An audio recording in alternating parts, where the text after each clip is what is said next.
본 방송에서 제공하는 투자 정보는 투자 판단에 대한 조언입니다. 방송에서 제공하는 주식의 가치, 가격 상승 및 하락에 대해서는 방송사에서 보장하지 않습니다. 출발 증시 와이드 헤드라인입니다. 암호화폐 기반 세계 최대 베팅 사이트인 폴리마켓에서 트럼프 전 대통령이 당선될 확률이 56.9%까지 치솟았습니다. 반면에 해리스 후보의 당선 확률은 42.6%에 머물고 있습니다. 다음 소식입니다. 3분기 삼성전자 등 반도체 기업의 주가가 크게 하락하면서 국민연금이 보유한 국내 상장사 주식 평가액이 눈에 띄게 감소한 것으로 나타났습니다. 국민연금이 보유한 주식 평가액이 14조 원 넘게 줄어든 데는 국내 대표 반도체 기업의 주가가 급락한 영향이 큽니다. 다음 소식입니다. 고려아연 지분 5.34%를 공개 매수로 추가 확보하면서 경영권 분쟁에서 유리한 고지를 점한 영풍 그리고 MBK 파트너스 연합이 당분간 고려아연 측의 공개 매수를 통한 자사두 취득을 막기 위한 법적 공방에 집중한다라는 소식이 나왔습니다. 이어서 다음 소식 전해드리겠습니다. 신한투자증권이 ETF LP 운용 과정에서 1,300억 원 손실을 낸 가운데 ETF 시장이 양적으로는 성장했지만 내부 통제는 적절하게 이뤄지지 못했다는 결과를 지적받고 있습니다. 신한투자증권은 ETF LP가 목적에서 벗어난 장내 선물 매매를 진행해 손실을 발생하고 또 이를 스와프 거래인 것처럼 허위로 등록했다고 밝혔습니다.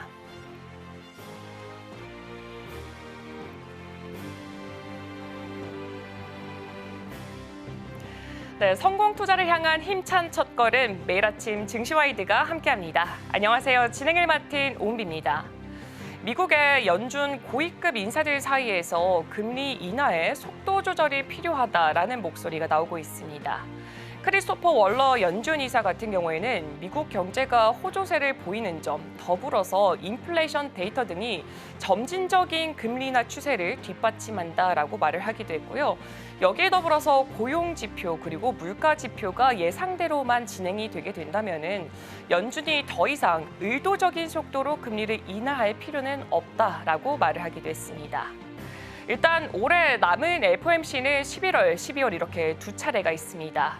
다가올 FOMC에서 이 스몰컷 단행 가능성 자체는 현재 86%로 보여지고 있고요.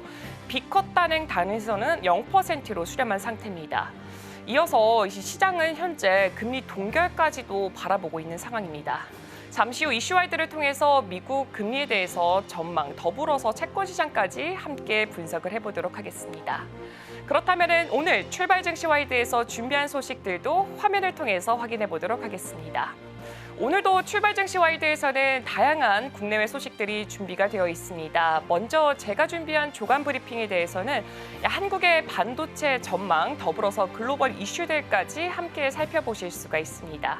그리고 이후 똑똑한 경제에서는 오픈 AI에 대해서 자세한 소식들 확인해 보실 수가 있고요. 이어지는 개장전 리포트에서는 반도체 그리고 바이오 섹터의 상승 원인에 대해서 자세한 분석이 준비가 되어 있습니다. 네, 그렇다면은 본격적으로 오늘 우리 증시 출발하기 전에 먼저 간밤에 있었던 글로벌 이슈들 김영민 캐스터가 준비했습니다.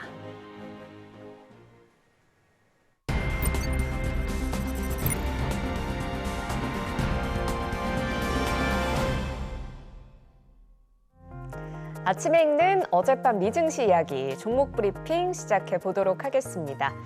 간밤 뉴욕 증시 3대 지수 일제히 하락하면서 마감했습니다. 다우존스 산업평균 지수는 0.75% 하락하면서 42,740.42포인트로 거래를 마쳤고요. S&P 500 지수 0.76% 내리며 5,815.26포인트로 장을 마감했습니다. 나스닥 지수는 1.01% 가장 큰 폭으로 하락을 했는데요. 18,315.59포인트로 거래를 마쳤습니다. 차익 실현 매물이 출회됐고 특히 반도체 종목들이 크게 하락하는 모습이었습니다. 전 거래일에는 다우지수와 S&P 500 지수 모두 역대 최고치를 기록하는 등 3대 지수가 동반 상승 탄력을 받았지만 오늘 시장은 사뭇 달라진 모습입니다. 지난 밤에 대형 은행들의 3분기 깜짝 실적이 공개되기도 했는데요. 골드만삭스의 3분기 순이익이 전년 동기 대비 45% 증가한 29억 9천만 달러를 나타냈고 주당 순이익은 8.4달러로 LSEG가 집계한 시장의 기대치였던 6.89달러를 훌쩍 웃돌았습니다. 다만 주가는 약보합으로 마감했습니다. 뱅크 오브 아메리카와 시티그룹 역시도 시장의 컨센서스를 뛰어넘는 양호한 실적을 보였는데 이들의 호실적이 주가와 정비례하게 움직이진 않았습니다. 유나이티드 헬스케어 그룹은 연간 수익 가이던스를 낮춰 잡으면서 주가가 크게 빠지기도 했습니다.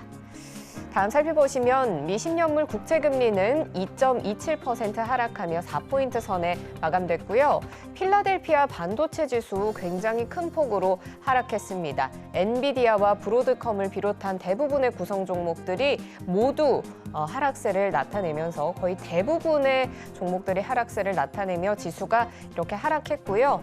그리고 WTI 같은 경우에는 지금 이스라엘이 정유시설이 아닌 군사시설을 타격하겠다라는 이야기를 했고 국제에너지기구 역시도 오펙과 같이 이 세계 석유 수요가 둔화될 것으로 예상을 하면서 또 큰 폭으로 낙폭을 키워가는 모습입니다. 배럴당 70.99달러에 마감이 됐습니다.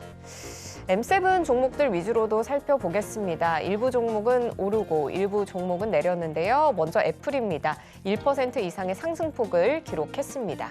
애플에 또 이슈가 있죠. 태블릿 PC인 아이패드 미니의 새로운 버전을 출시하겠다고 밝혔습니다. 2021년 이후에 3년 만에 업그레이드된 버전인데요. 가격은 499달러부터 시작이 됩니다. 일부 국가에서 사전 주문 가능하고요. 매장에서는 오는 23일에 만나볼 수가 있습니다.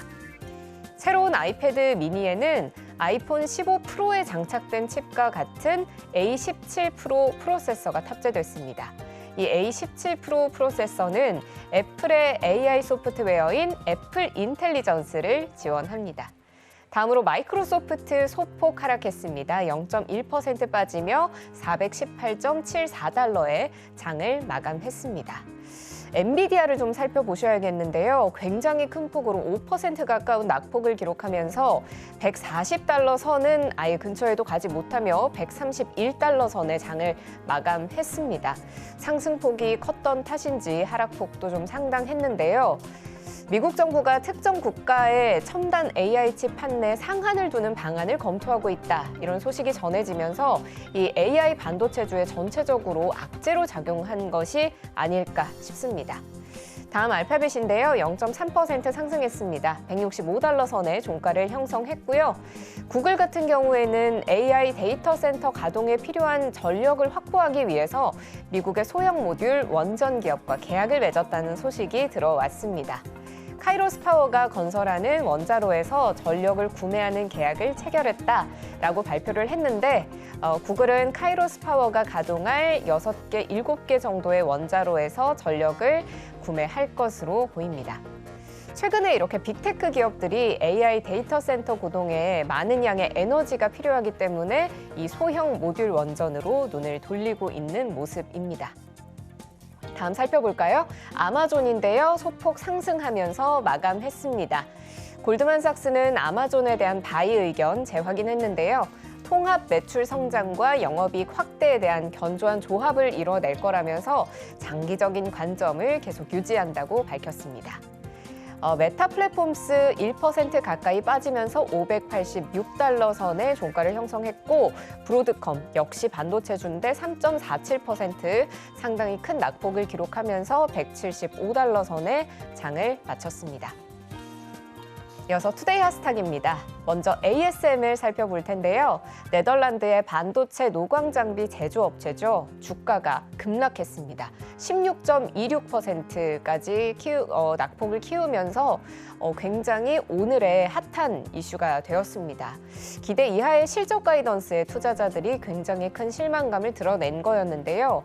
ASML의 실적이 자사 웹사이트에 하루 앞서서 유출이 됐습니다. 서둘러 실적 보고서를 삭제하긴 했지만 보고서의 내용은 이미 확산이 돼버린 뒤였죠. ASML의 3분기 수주량이 26억 유로에 그쳤는데 월스트리트 전망치인 56억 유로, 블룸버그가 집계한 분석가 추정치인 53억 9천만 유로의 절반에도 미치지 못한 결과를 낸 겁니다. 내년 순 매출 규모도 300억에서 350억 유로로 낮춰 잡았는데 이 또한 시장의 컨센인 358억 유로에 미치지 못하는 수준이었습니다. 이 자료가 유출된 후 ASML의 주가는 유럽 증시에서 이렇게 큰 폭으로 낙폭을 키웠고요. 크리스토프 포케 CEO는 보고서에서 AI 부문에서 강한 성장과 상승 잠재력이 지속되고는 있지만 다른 부문은 회복에 더 시간이 걸리고 있다고 평가했습니다. 이 여파로 ASML뿐 아니라 미국과 유럽의 반도체 주식들 일제히 급락했습니다. 다음으로 살펴볼 주식은 시티그룹인데요. 실적을 발표했습니다. 좀 호실적을 발표했지만 반면에 주가는 큰 폭으로 하락세를 그려내서 오늘의 핫스탁에 선정이 됐습니다. 시티그룹은 3분기 매출이 203억 2천만 달러를 기록했다고 발표했습니다. 전년 동기 대비 1% 증가한 수치고요. LSEG가 집계한 시장의 예상치 198억 4천만 달러도 상회하는 수치입니다. 주당 순이익도 1.51달러를 기록하면서 시장의 예상치인 1.31달러를 웃돌았습니다. 다만 순이익은 32억 달러로 전년 동기 대비 9% 감소했고요. 순이자 수입도 전년 대비 3% 감소한 134억 달러를 기록했습니다. 시티그룹 CEO인 제인 프레이저는 실적 발표 후에 우리가 올바른 방향으로 나아가고 있으며 우리의 전략이 추진력을 얻고 있음이 입증됐다면서 각 사업의 영업 레버리지, 주가, 수수료 이익률도 긍정적인 성장세를 보이고 있다고 말했습니다. 하지만 시장의 반응은 이렇게 좋지 못했습니다. 자, 마지막입니다. 월그린스 부츠 얼라이언스 살펴보도록 할 텐데요. 12%가량의 상승폭을 그려냈습니다. 월그린스가 2027년까지 1,200개의 매장을 폐쇄하겠다는 계획을 내놨는데요. 2025 회계연도에만 500개의 매장이 폐쇄될 걸로 보입니다. 회사 측은 이 같은 조치가 조정된 수입과 현금 흐름 증가에 즉각적으로 기여할 것이라고 밝혔습니다. 월그린스의 CEO 팀 앤트워스는 매장 폐쇄로 더 건강한 매장 기반을 확보하고 또 소비자 행동과 구매 선호도의 변화에 대응할 수 있게 될 거라고 말했습니다. 이번 조치로 인해서 얼마나 많은 직원이 일자리를 잃을지는 불분명한데요. 한편 월그린스는 월가의 예상치를 뛰어넘는 회계연도 4분기 매출과 이익을 보고했고 이는 회사의 비용 절감 노력을 반영한 겁니다. 주가는 이만큼 큰 폭으로 상승했다는 소식 전해드렸습니다. 지금까지 아침에 읽는 어젯밤 미증시였습니다.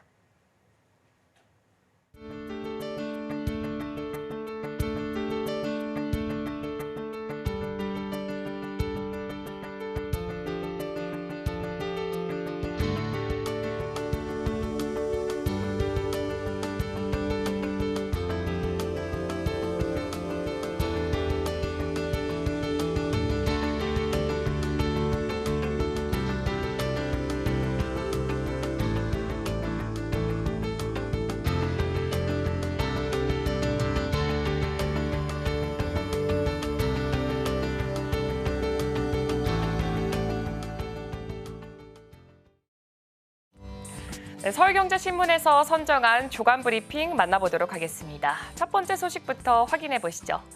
네, 첫 번째 소식은 한국의 반도체 관련된 소식이 준비되어 있습니다. 일단 서울의 여의도 FKI 타워에서 열렸던 이 특별 대담회에서 역대 산업통상자원부 장관들은 우리나라 반도체 산업의 이 위기라고 경고를 하면서 더불어서 이 과감한 정부 지원이 필요하다라고 강조를 했습니다. 한국은 현재 메모리 반도체에서 세계 1위 자리를 조금 굳건하게 유지를 하고 있지만 일본의 도시바나 미국의 인텔처럼 위기에 처할 수도 있다라는 우려가 현재 제기가 되고 있는 상황입니다. 이윤호 전 장관은 경쟁국들이 막대한 지원금을 투입하는 상황에서 한국은 대기업 특혜 논란 이 부분에 갇혀서 경쟁력을 잃을 수가 있다라고 지적을 했고요. 미국과 중국, EU가 각각 수십조 원의 직접 보조금을 지원을 하고 있다라고 하면서 한국은 세금 감면 위주라고 대응이 조금 부족하다라고 말을 했습니다.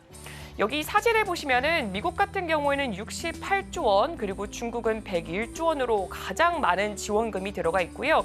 일본은 연간 10조 원에서 20조 원, EU도 62조 원이지만 한국은 보조금은 따로 없고 세금 감면 위주로 진행이 되고 있음을 확인을 해볼 수가 있습니다.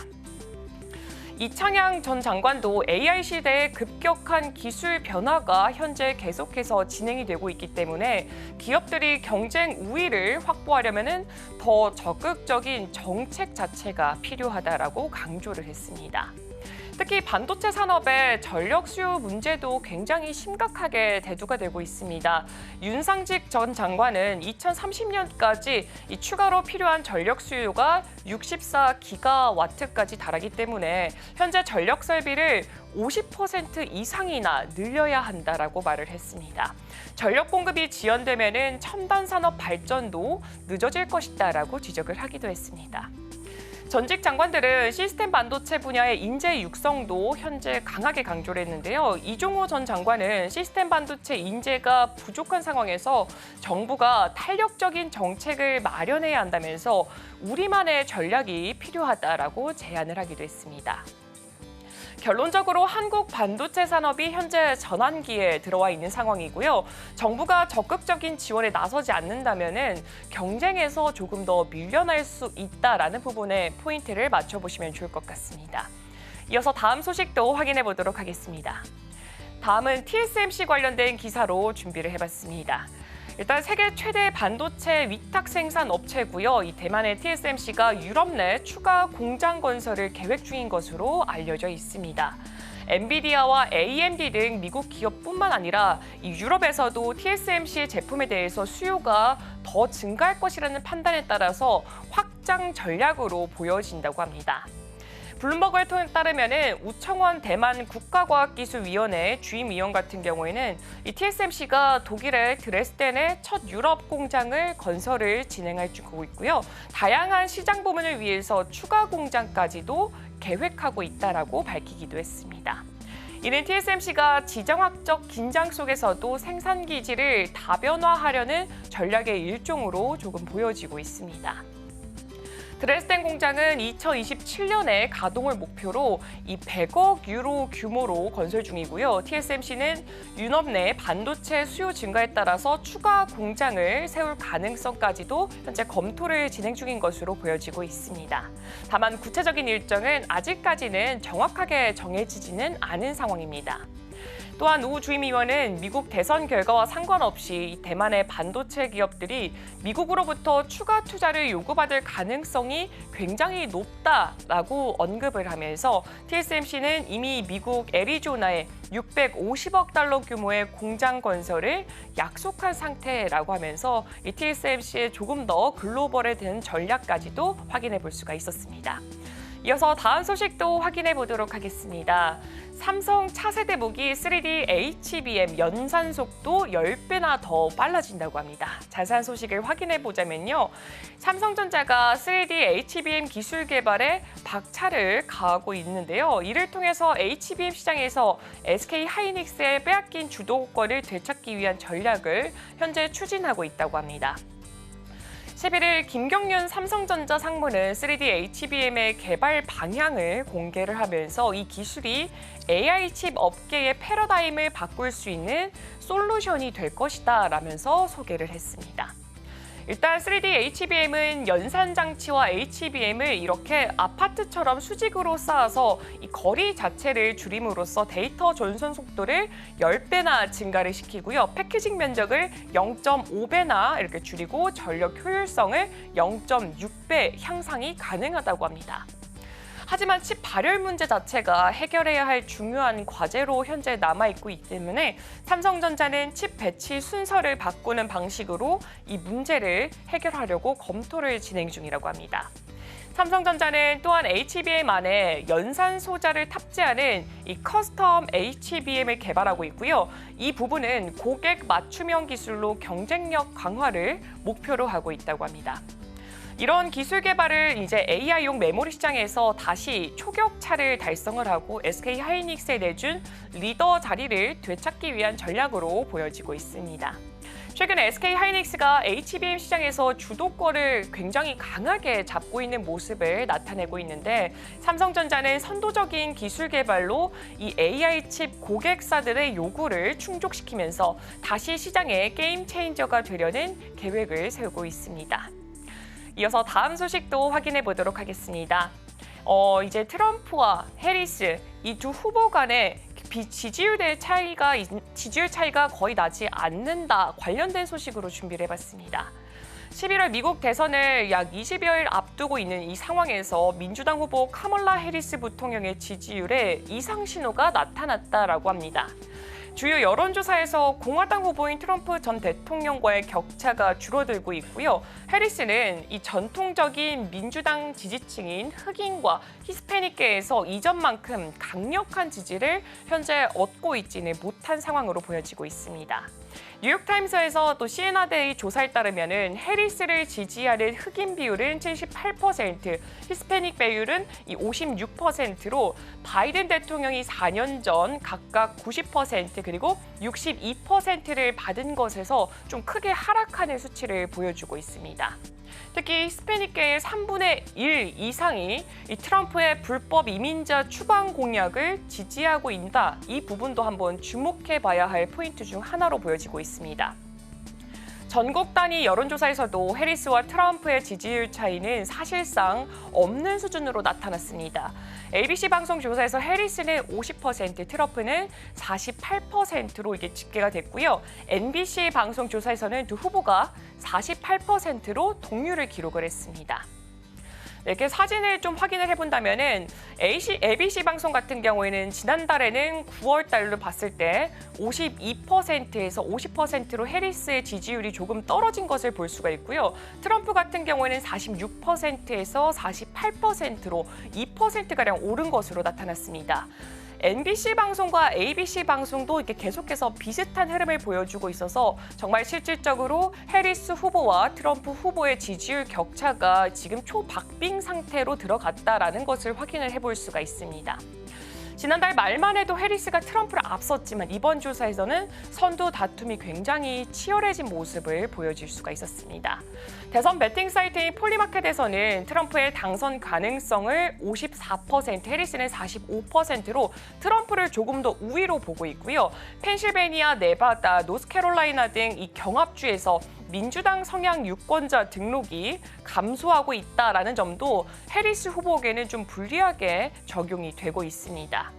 한편 트럼프는 민주당 지지자들이 이 대선 이후에 폭력 시위 가능성을 언급을 하면서 자신에 대한 대선 불복 비난을 역으로 좀 반박을 하는 모습을 보여주기도 했습니다. 트럼프는 폭스뉴스 인터뷰에서 민주당의 일부 지지자들을 급진적 좌파라고 부르면서 시위가 발생할 경우에 필요시에는 주 방위군 또는 군대가 진압할 것이다 라면서 조금 과격한 발언을 내뱉기도 했습니다. 다음 이슈도 확인해 보도록 하겠습니다. 애플의 혼합현실 헤드셋 비전 프로가 높은 가격과 킬러 앱 부족으로 판매 부진을 겪고 있습니다. 일단 비전 프로 같은 경우에는 한화로 약 470만 원으로 책정이 되어 있는 상황입니다. 판매량이 적어서 전용 앱 개발 유인이 줄어들고 있고요. 이로 인해서 앱 출시 자체가 둔화가되면서 계속해서 악순환이 이어지고 있는 상황입니다. 지난달 비전 프로 앱스토어에 새로 등록된 앱은 단 10개에 불과했습니다. 그리고 전용 앱은 전체 앱의 34%에 불과했고요. 비전 프로의 올해 예상 판매량은 40만 대에서 45만 대로 하향 조정이 되었습니다. 2분기 판매량은 1분기보다 80%나 줄어들었다는 추정까지 현재 나오고 있는 상황입니다. 이와 달리 메타의 퀘스트 시리즈는 VR 헤드셋 시장을 현재 굉장히 강하게 주도를 하는 모습을 보이면서 2분기 시장 점유율 74%를 기록한 상황입니다. 애플은 가격을 낮춘 후속 모델을 내년에 출시할 계획인데요. 여전히 $2,000, 한화로 약 270만 원을 좀 넘을 것으로 보이고 있고요. 메타의 퀘스트 3S가 $299인 점을 감안하면 가격 경쟁력에서 조금 부족한 모습을 보여주기도 했습니다. 블룸버그는 애플이 더 이상 신기술의 선두주자가 아니고 시장의 기대가 예전만큼 크지 않다는 분석 내용을 내놓기도 했습니다. 네, 제가 준비한 소식은 여기까지입니다. 이어서 자세한 시장 이야기 이슈와이드를 통해서 나눠보도록 하겠습니다.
네, 더 넓은 시선으로 성공적인 투자 전략 세워보도록 하겠습니다.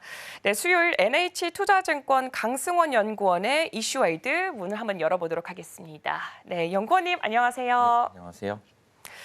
네, 먼저 한은이 3년 2개월여 만에 금리 인하를 좀 단행을 했습니다. 국내 증시가 금리 인하에 좀 돌입을 하게 되는 상황에 놓여 있는 것으로 보여지고 있는데요. 이에 따라서 미국 증시와 조금 커플링되지 않을까라는 말도 나오고 있습니다. 근데 사실 이 간밤에 있었던 미증시를 제외하고는 미국 증시가 연일 고공행진을 보여주면서 좋은 모습을 보여지고 있는 만큼 이 커플링에 대한 기대 효과가 어느 정도 있을 수밖에 없는데요. 그렇다면은 우리 증시의 향방은 또 어떻게 보고 계신가요? 그러니까 사실 저 같은 경우에는 금리를 전문으로 보는 사람이기 때문에 증시에 대해서 감히 좀 말씀드리기 어렵지만 그건 좀 보실 필요가 있어요. 그러니까 저희 같은 경우에는 코스피의 상당 부분이 수출 기업이고 수출 기업이라는 이야기는 우리들의 고객분들은 한국인들이 아니라 외국인들이거든요. 그래서 한국은행이 금리 인하를 해서 흔히 말하는 수요가 진작되는 효과는 한국인들한테 집중이 되겠죠. 근데 한국의 고객들은 외국인들입니다. 그래서 사실은 한국은행이 금리 인하를 했을 때 우리나라 기업들이 갑자기 돈을 많이 벌 수 있냐에 대해서는 좀 다른 이야기예요. 그래서 많은 분들이 물어보시는 게 한국은행이 금리 인하를 해서 우리나라 코스피나 이런 주식 쪽에 많은 부양 효과가 있을 거냐에 대해서는 항상 말씀드리지만 효과가 제한적이다. 왜냐하면 우리나라는 수출 국가고 수출 국가라는 것은 외국인들의 수요가 중요하기 때문에 한국은행의 금리 인하보다는 미국과 유럽과 중국 같은 우리나라 고객 국가들의 완화 여부가 중요합니다. 그래서 뭐 효과가 아예 없다고는 말할 수 없어요. 그런데 흔히 말하는 한국은행이 금리 인하했으니까 경기 부양 효과가 클 거야 이렇게 접근하는 거는 조금은 제한적이다 효과가 이렇게 좀 말씀을 드리겠습니다. 그렇다면은 미국과 유럽, 중국 국가의 그 완화 여부가 좀 중요하다고 하셨는데 여기서 조금 더 추가 질문을 드리자면은 중국이 좀 대규모 경기 부양책을 실시를 했는데 사실 열어봤더니 기대치만큼 나오지는 좀 않은 상황으로 보여졌습니다. 그렇다면은 중국은 과연 이거를 좀 완화를 됐다라고 표현을 할 수가 있을까요? 그러니까 그 부분은 지금 모두가 되게 좀 퀘스천이 있는 질문인 것 같은데, 그러니까 결국은 돈을 엄청나게 풀어도, 그러니까 흔히 말하는 진짜 펀더멘탈을 건들 수 있냐 이게 핵심인 거잖아요. 근데 많은 사람들이 중국에 대해 가졌던 의문은 흔히 말하는 과잉 생산을 이거를 소화해줄 수 있냐의 문제인데 주식을 사게 해주고 흔히 말하는 유가증권 투자에 우호적인 걸 만들어주는 게 과잉 생산을 소화할 수 있는 능력과 이게 과연 관계가 있는가에 대해서 여전히 고민을 하고 있는 것 같아요.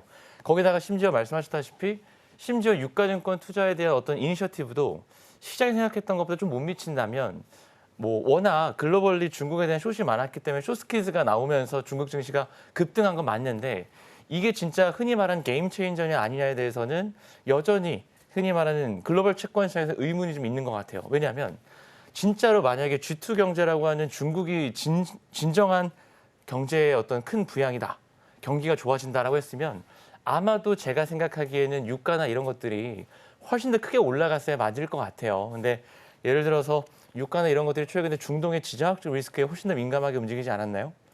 중국과 같은 원자재 가장 큰 수요 국가가 진짜 경기가 턴어라운드 한다라고 봤으면 훨씬 더 커머디티 시장에서 예민한 반응이 있었을 것 같은데 사실 그런 반응까지는 없었던 것 같거든요. 그래서 아마도 글로벌 매크로 시장은 중국 경기의 진정한 의미의 턴어라운드에 대해서는 아직은 좀 퀘스천을 갖고 있는 것 같다. 그래서 사실은 한국도 최근에 말씀하셨다시피 미국이 저렇게 잘 가는데 왜 한국 시장은 이럴까라고 보면 사실은 중국에 대한 퀘스천도 분명히 있는 거죠. 네. 이렇게 뭐 미국이 지금 사실 뭐 오늘 간밤에 있었던 지수를 제외하고는 계속해서 고공행진하는 좋은 모습을 보여줬지만 이 커플링 현상을 기대하기는 어느 정도 이 중국까지도 좀 살펴봐야 된다라는 점도 한번 체크해 보시면 좋을 것 같고요. 일단 미국 증권사 쪽에서는 중국 자체의 이 경기 성장률을 조금 하향 전환을 한 모습도 한번 같이 체크해 보시면 좋을 것 같습니다. 그렇다면 내수와 수출 바라보자면 이쪽 부분을 고려를 했을 때는 내년에는 금리가 2.5%까지 좀 인하를 해야 된다라는 의견이 좀 강하게 지배를 하고 있습니다. 이 부분은 좀 어떻게 바라보시나요? 일단 시장의 컨센은 내년에 2.75%까지 한국은행이 금리 인하한다가 컨센이고 저희 하우스 같은 경우는 2.5까지 보고 있는데 사실은 필요하다고 봐요. 그러니까 어떤 거냐면 저희가 지금 그러니까 보통 주식 투자를 하시는 분들이 이거 방송 많이 보실 텐데 주식하시는 분들은 되게 익숙한 개념이 있습니다. 예를 들어서 어떤 기업이 차상 최고 실적을 낸다고 무조건 주가가 가는 게 아니죠. 네. 시장은 항상 그 다음은 어떤데? 사상 최고 실적을 내고 나서 그 다음 실적이 그것보다 낮아지면 그때부터 관심이 떨어지잖아요. 매크로도 비슷해요. 지금은 수출이 좋다라고 하는 거에 아무도 뭐 반대할 수 없겠지만 앞으로를 보자라는 거죠. 우리나라 수출의 핵심이라고 하는 반도체 수출 같은 경우에는 물량 증가율이 이미 2개월 연속 마이너스를 기록하고 있고요. 우리나라 2등 수출 품목인 자동차 역시도 3개월 연속 수출 물량은 역성장을 하고 있습니다. 석화 같은 경우에는 무려 11개월 연속 물량이 마이너스예요. 그러면 지금은 수출이 좋은 거에 대해서 동의. 근데 과연 내년에 수출이 올해만큼 좋을 거냐에 대해서는 조금 의심을 해볼 만한 상황이고 사실 내수가 안 좋다라고 하는 부분은 모두가 다 알고 계시죠. 그래서 아마도 내년에는 수출과 내수가 모두 다 부진한 흐름으로 갈 거다라고 저희는 보고 있어서 그러니까 흔히 말하는 비빌 언덕이 있을 때는 괜찮아요. 지금은 그나마 수출이 굉장히 좋았기 때문에 수출이 내수로 뭐 이전되는 수출 부양 그 호조가 그런 낙수 효과를 기대해 봄직도 했으나 내년엔 수출까지 꺾이는 국면으로 들어가니 저희는 조금은 금리가 적어도 중립적인 수준까지는 가야 된다라고 보고 있고요. 저희 하우스가 보고 있는 한국의 중립금리 수준이 2.5 정도를 보고 있기 때문에 내년에 2.5까지는 한국이 금리 인하를 해야 된다 이렇게 좀 보고 있습니다.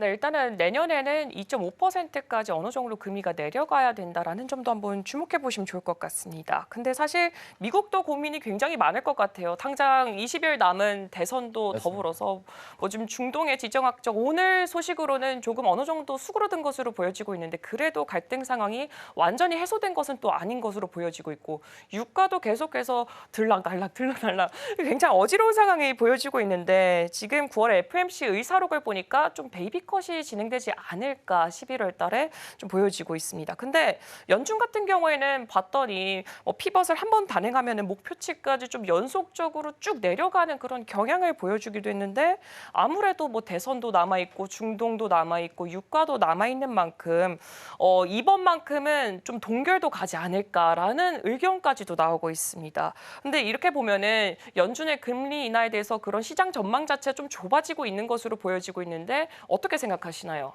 그러니까 일단 저희 하우스의 기본 시나리오는 11월과 12월 모두 다 25bp씩 인하한다라는 거고요. 그러니까 어떤 게 있냐면 예를 들어서 그 최근에 연준 위원들의 코멘트를 종합해 보면 한 가지 공통점, 교집합이 뭐냐면 우리가 마지막 인하 목표 지점은 어디인지에 대해서 몹시 높은 불확실성이 있다. 이게 3%냐, 3.25냐, 3.5냐, 혹은 2.75냐 이건 모르겠는데 어쨌든 지금은 5%거든요. 네. 그 얘기는 뭐냐면 적어도 지금 판단하기에 인하를 하는 게 사실 어려운 이슈는 아니다. 그러면 연준의 생각은 어쨌든 어디까지 인하할지에 대한 데스티네이션에 대한 불확실성 높아도 우리가 내린다라는 생각은 지금 하는 건 되게 좀 편하기 때문에 일단은 보험용이라도 베이비 스텝의 금리 인하 25bp씩 인하는 충분히 가능하다라고 보고 있고요. 특히나 저희가 11월 달 FOMC 직전에 10월 고용 데이터를 볼 텐데 지금은 고용 지표가 왕인 상황입니다. 근데 10월 같은 경우에는 굉장히 노이즈가 많이 껴있을 거예요. 일단 뭐 미국 역사상 손에 꼽히는 태풍이 있을 거고 파업이 있을 거고 보잉의 해고가 있을 거고 그래서 꽤나 조금 어지러운 데이터가 확인될 거고 그러면 사실 보험용 금리 인하는 충분히 가능하다라고 저희는 생각하고 있고요. 특히나 연말 연초에 저희는 미국의 실업률이 조금 더 올라갈 수 있다라고 보기 때문에 11월, 12월 두 번 다 베이비 스텝 금리 인하는 충분히 가능하고 할 거다 이렇게 보고 있습니다. 네, 일단은 연준의 이 월러 이사 같은 경우에도 말을 하기를 고용 지표 그리고 점진적인 이 데이터 지표들을 위주로 해서 금리나 추세를 좀 볼 것이다라고 했던 만큼 앞으로 11월, 12월 25bp 인하에 조금 더 무게추가 실리는 모습을 보여주고 있습니다. 그리고 오늘 17일에 미국의 9월 소매 판매 지표가 발표가 됐는데 이 지표 자체도 금리 인하에 과연 폭을 어느 정도 결정을 할 것이냐에 굉장히 중요한 역할을 할 것이다라고 시장은 좀 전망치를 내놓고 있는데 예상보다는 좀 강하게 찍힐 것이다라고 보여지고 있습니다. 그래서 경제 무착륙 가능성 거기 더불어서 금리 인하 속도 조절까지도 좀 무게추가 강하게 실릴 것으로 보여지고 있는데 이렇게 소매 판매 지표 비롯해서 11월 FOMC 이전까지 좀 우리가 시장 투자자들이 지켜봐야 될 지표들이 좀 어떤 게 있을까요? 저는 고용 지표가 왕이라고 항상 요즘 말씀을 드리는데 사실 지난달 소매 판매 같은 경우에는 시장 전망치를 거의 몇 배나 상회하는 엄청난 서프라이즈였거든요. 근데 그거 보고도 50bp 금리 인하 했죠. 그러니까 어떤 거냐면 소비가 엄청나게 좋았는데도 불구하고 연준이 빅스텝 인하를 했던 이유는 어쨌든 인하하기 직전에 확인됐던 고용 지표가 굉장히 불편했거든요. 그러니까 어떤 이야기냐면 저희가 이미 답안지를 봤어요. 연준이 어떤 지표를 보고 어떤 정책을 얘기할 때 그 우선순위를 분명하게 저희는 고용이 1등, 2등이 물가, 소비는 어쨌든 3등 언더인 거죠. 그래서 말씀하신 대로 이번 주에 소매 판매가 거의 유일하게 좀 의미 있는 지표라서 많은 분들이 이야기를 하시는데 저희 지난달에 엄청난 서프라이즈를 보고도 빅스텝 인하를 했습니다. 왜? 고용 지표가 좀 불편했거든요. 그래서 이번 주에 소비 같은 경우에 지난달에 워낙 빅서프였기 때문에 어느 정도 기저효과는 있어서 뭐 그렇게까지 시장에서 또 한 번 놀라게 할까라는 생각을 하는데 애초에 그것의 우선순위는 그리 높지 않다. 계속해서 고용 지표에 좀 더 주목하셨으면 좋겠다 말씀드리겠습니다. 네, 아무래도 이전에 FOMC에서도 가장 주목했던 부분이 고용 측면이었기 때문에 이번에서도 좀 고용 측면에 더 시선을 크게 두는 것이 좋을 것 같습니다. 그리고 지금 연준에서 빅컷을 하면서 미국의 장단기 금리차 자체가 좀 정상 궤도로 돌아왔다라는 평가를 받고 있는데 이 부분이 경기도나 시그널이 아니냐라는 우려감까지도 함께 좀 양측이 팽팽하게 좀 의견을 보여주고 있습니다. 골디락스가 온다는 얘기, 뭐 정점을 찍었다는 얘기 등 좀 다양한 의견들 나오고 있는데 한편으로는 반등주의지만 그래도 장기적인 리스크는 존재한다. 정말 다양한 얘기들이 좀 시장에서 나오고 있습니다. 경제 지표 자체가 말씀 주신 것처럼 긍정적으로 잘 찍히고 있는 상황 속에서 여기서 좀 짚어봐야 될 리스크적인 요인은 또 어떤 게 있을까요? 그러니까 일단 사실관계부터 정리를 하고 가면 실제로 과거에 장단기 스프레드가 역전됐다가 해소된 뒤에 평균적으로 반년 안에 예외 없이 침체가 왔어요. 그러니 지금 시장에서 걱정하는 건 과거 패턴이 반복된다면 이번에도 침체가 올 수 있다는 주장이 있고요. 두 번째는 이번엔 다르다. 엄청나게 많은 돈이 풀렸고 미국 경제가 지금 글로벌 경제의 공장들을 모두 다 흡수하고 있기 때문에 이번엔 다르다라는 주장도 굉장히 팽팽하게 맞서고 있는 상황인데 일단 채권 시장 입장에서는 어떤 생각들을 갖고 있냐면 꽃놀이패라고 저희는 채권 투자자분들께 말씀을 드려요. 침체가 오면 채권이란 자산은 좋을 거고요. 침체가 안 오더라도 침체가 오지 않기 위한 필요 충분 조건이 일단은 금리를 인하해야 되지 않겠습니까? 그러면 금리도 내려가겠죠. 그래서 일단 채권 시장 같은 채권에 투자하시는 분들은 지금 이런 팽팽한 의견 대립이 어쨌든 어떤 쪽으로 결론이 나도 꽃놀이패라고 저는 개인적으로 지금 가격대에서는 생각을 하고 있는데 아마도 다른 자산을 보시는 분들 입장에서는 고민하셔야 될 것들 결국은 계속 고용 지표로 돌아가는데 고용이에요. 그러니까 저희가 1년 반 넘게 금리를 아무리 올려도 고용 지표가 견조했기 때문에 이번엔 다르다는 주장이 계속 나오고 있는 거거든요. 금리를 올려도 고용 지표가 견조하니까 임금을 많이 받을 수 있었고 그러니까 계속해서 사람들이 소비할 만한 구매력이 있었거든요.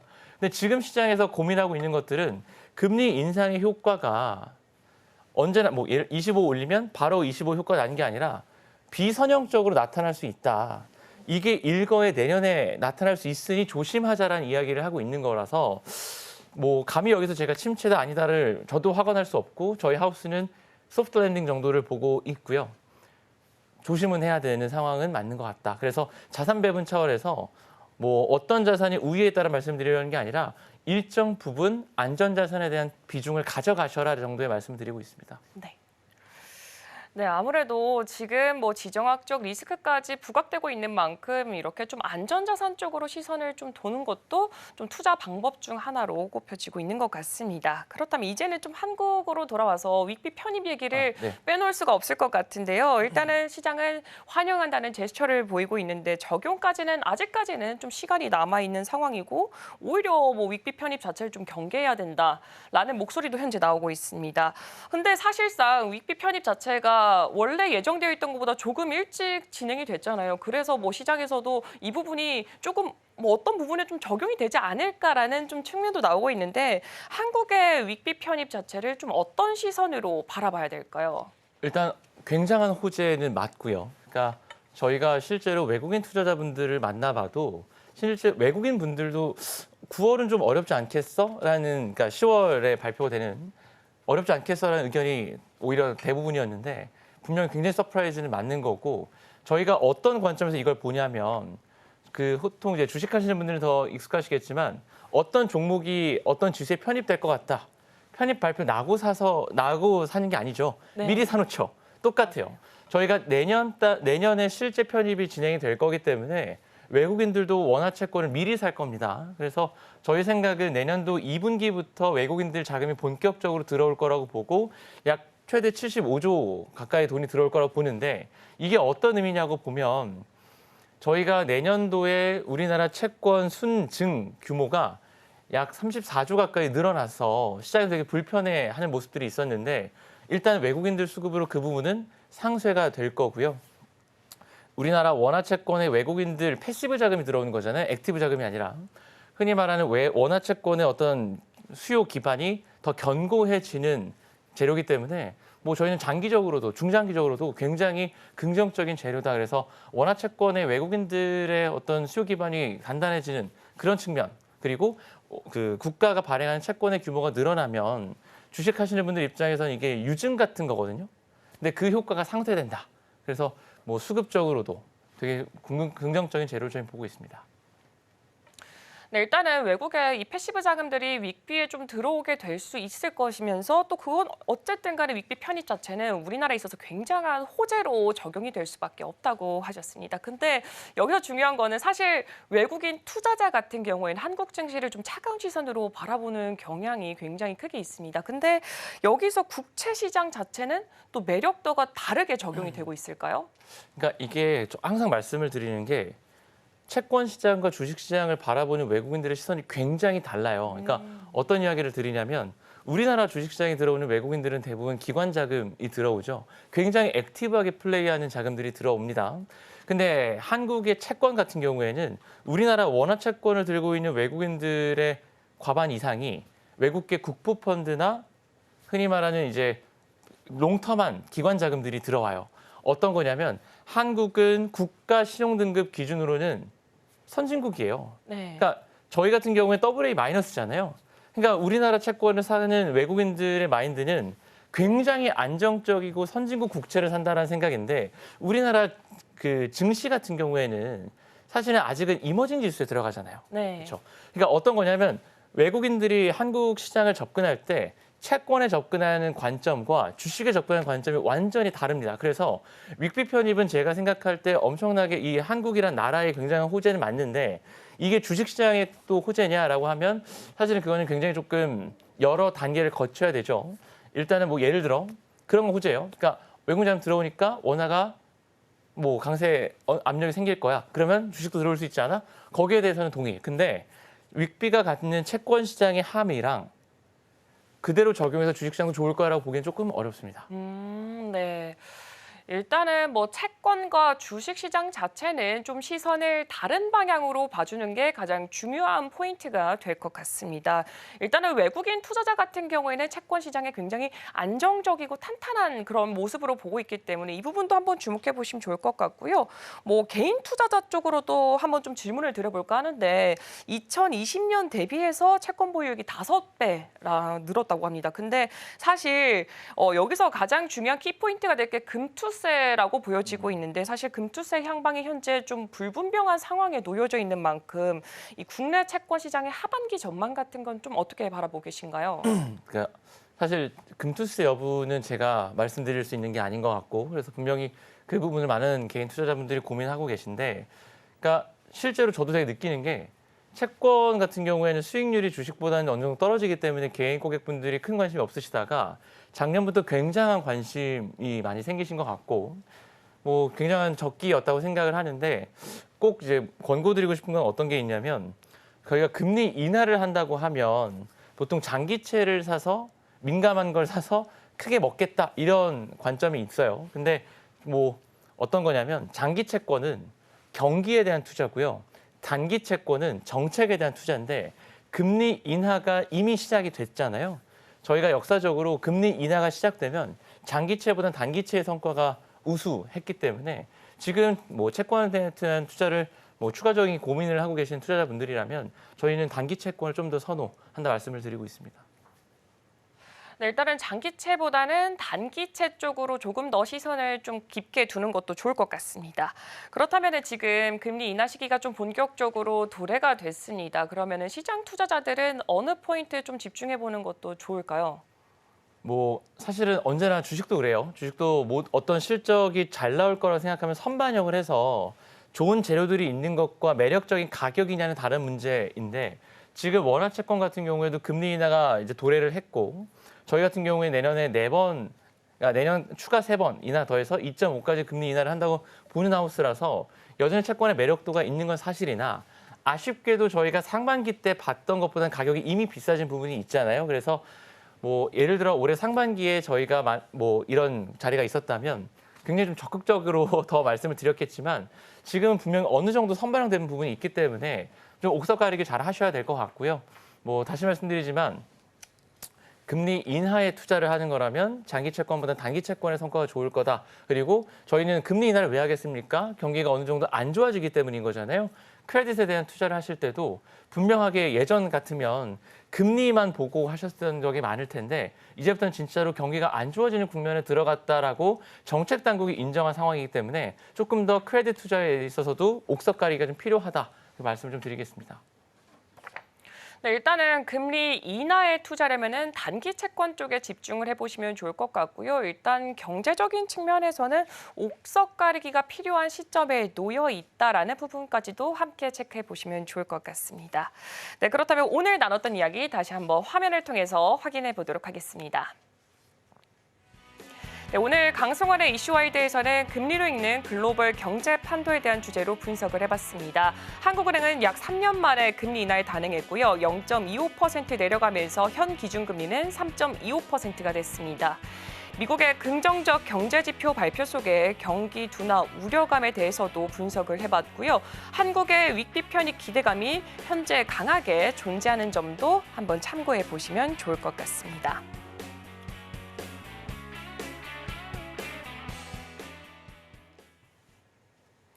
네, 강승환 연구원과는 여기서 인사하도록 하겠습니다. 출발 증시 와이드 계속해서 개장 방송까지도 함께하도록 하겠습니다. 개장 전 살펴보면 좋을 경제 이야기 김영민 캐스터가 준비하고 있습니다.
서울경제TV 톡톡한 경제 김영민입니다. 투자자들이 지금 가장 궁금해할 이슈를 찾아 그 내용에 대해 파고들어 볼 텐데요. 오늘 준비한 소식들 화면으로 바로 만나보시죠. 다양한 키워드 속 오늘은 오픈 AI 살펴보겠습니다. 오픈 AI는 2015년에 설립된 미국의 인공지능 기업으로 인공지능의 안전하고 유익한 발전을 목표로 하고 있습니다.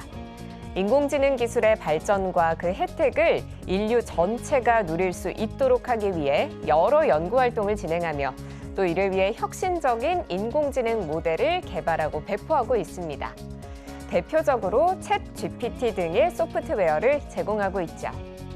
일론 머스크와 샘 올트만, 그렉 브룩먼, 일리아 수츠케버 등 여러 실리콘밸리의 주요 인물들이 주도해서 설립이 됐고 이들은 인공지능의 엄청난 잠재력이 인류에게 큰 이익이 될 수도 있지만 그만큼 위험도 존재할 수 있다는 점을 인식하고 이 AI 기술의 윤리적인 발전과 공공의 이익을 위한 사용을 목표로 뜻을 모았습니다. 이들은 오픈 AI를 설립하며 AI 기술이 특정 기업이나 개인에게만 독점되지 않고 모든 사람들이 혜택을 받을 수 있도록 공공의 이익을 최우선으로 했습니다. 또 AI 기술이 악용되거나 인류에게 해를 끼치지 않도록 안전성 연구를 중시합니다. 특히 초지능 AI가 미래에 인간을 능가할 때 발생할 수 있는 문제를 사전에 대비하려는 목표도 가지고 있죠. 그럼 가장 유명한 오픈 AI의 챗GPT 서비스에 대해서 알아볼까요? 챗GPT는 GPT 모델을 기반으로 한 대화형 인공지능 서비스로 사용자와 대화를 나누는 챗봇 형태의 AI입니다. 이 모델은 다양한 질문에 답변하고 글을 작성하거나 창의적인 작업을 수행할 수 있는 다재다능한 도구로 고객 서비스, 교육, 콘텐츠 생성 등 여러 산업 분야에서 다양하게 활용되고 있죠. 챗GPT는 무료 버전과 유료 버전, 그리고 기업용 버전을 제공하고 있는데요. 유료 버전은 월 $20에 제공되고 있으며 기업용 버전은 직원 수와 사용량에 따라 가격이 책정됩니다. 현재 챗GPT의 주간 활성 이용자 수는 2억 명을 넘어섰습니다. 이는 1억 명을 돌파한 지난해 11월 이후에 9개월 만에 2배로 늘어난 수치고요. 유료 구독자 수도 1,000만 명에 달합니다.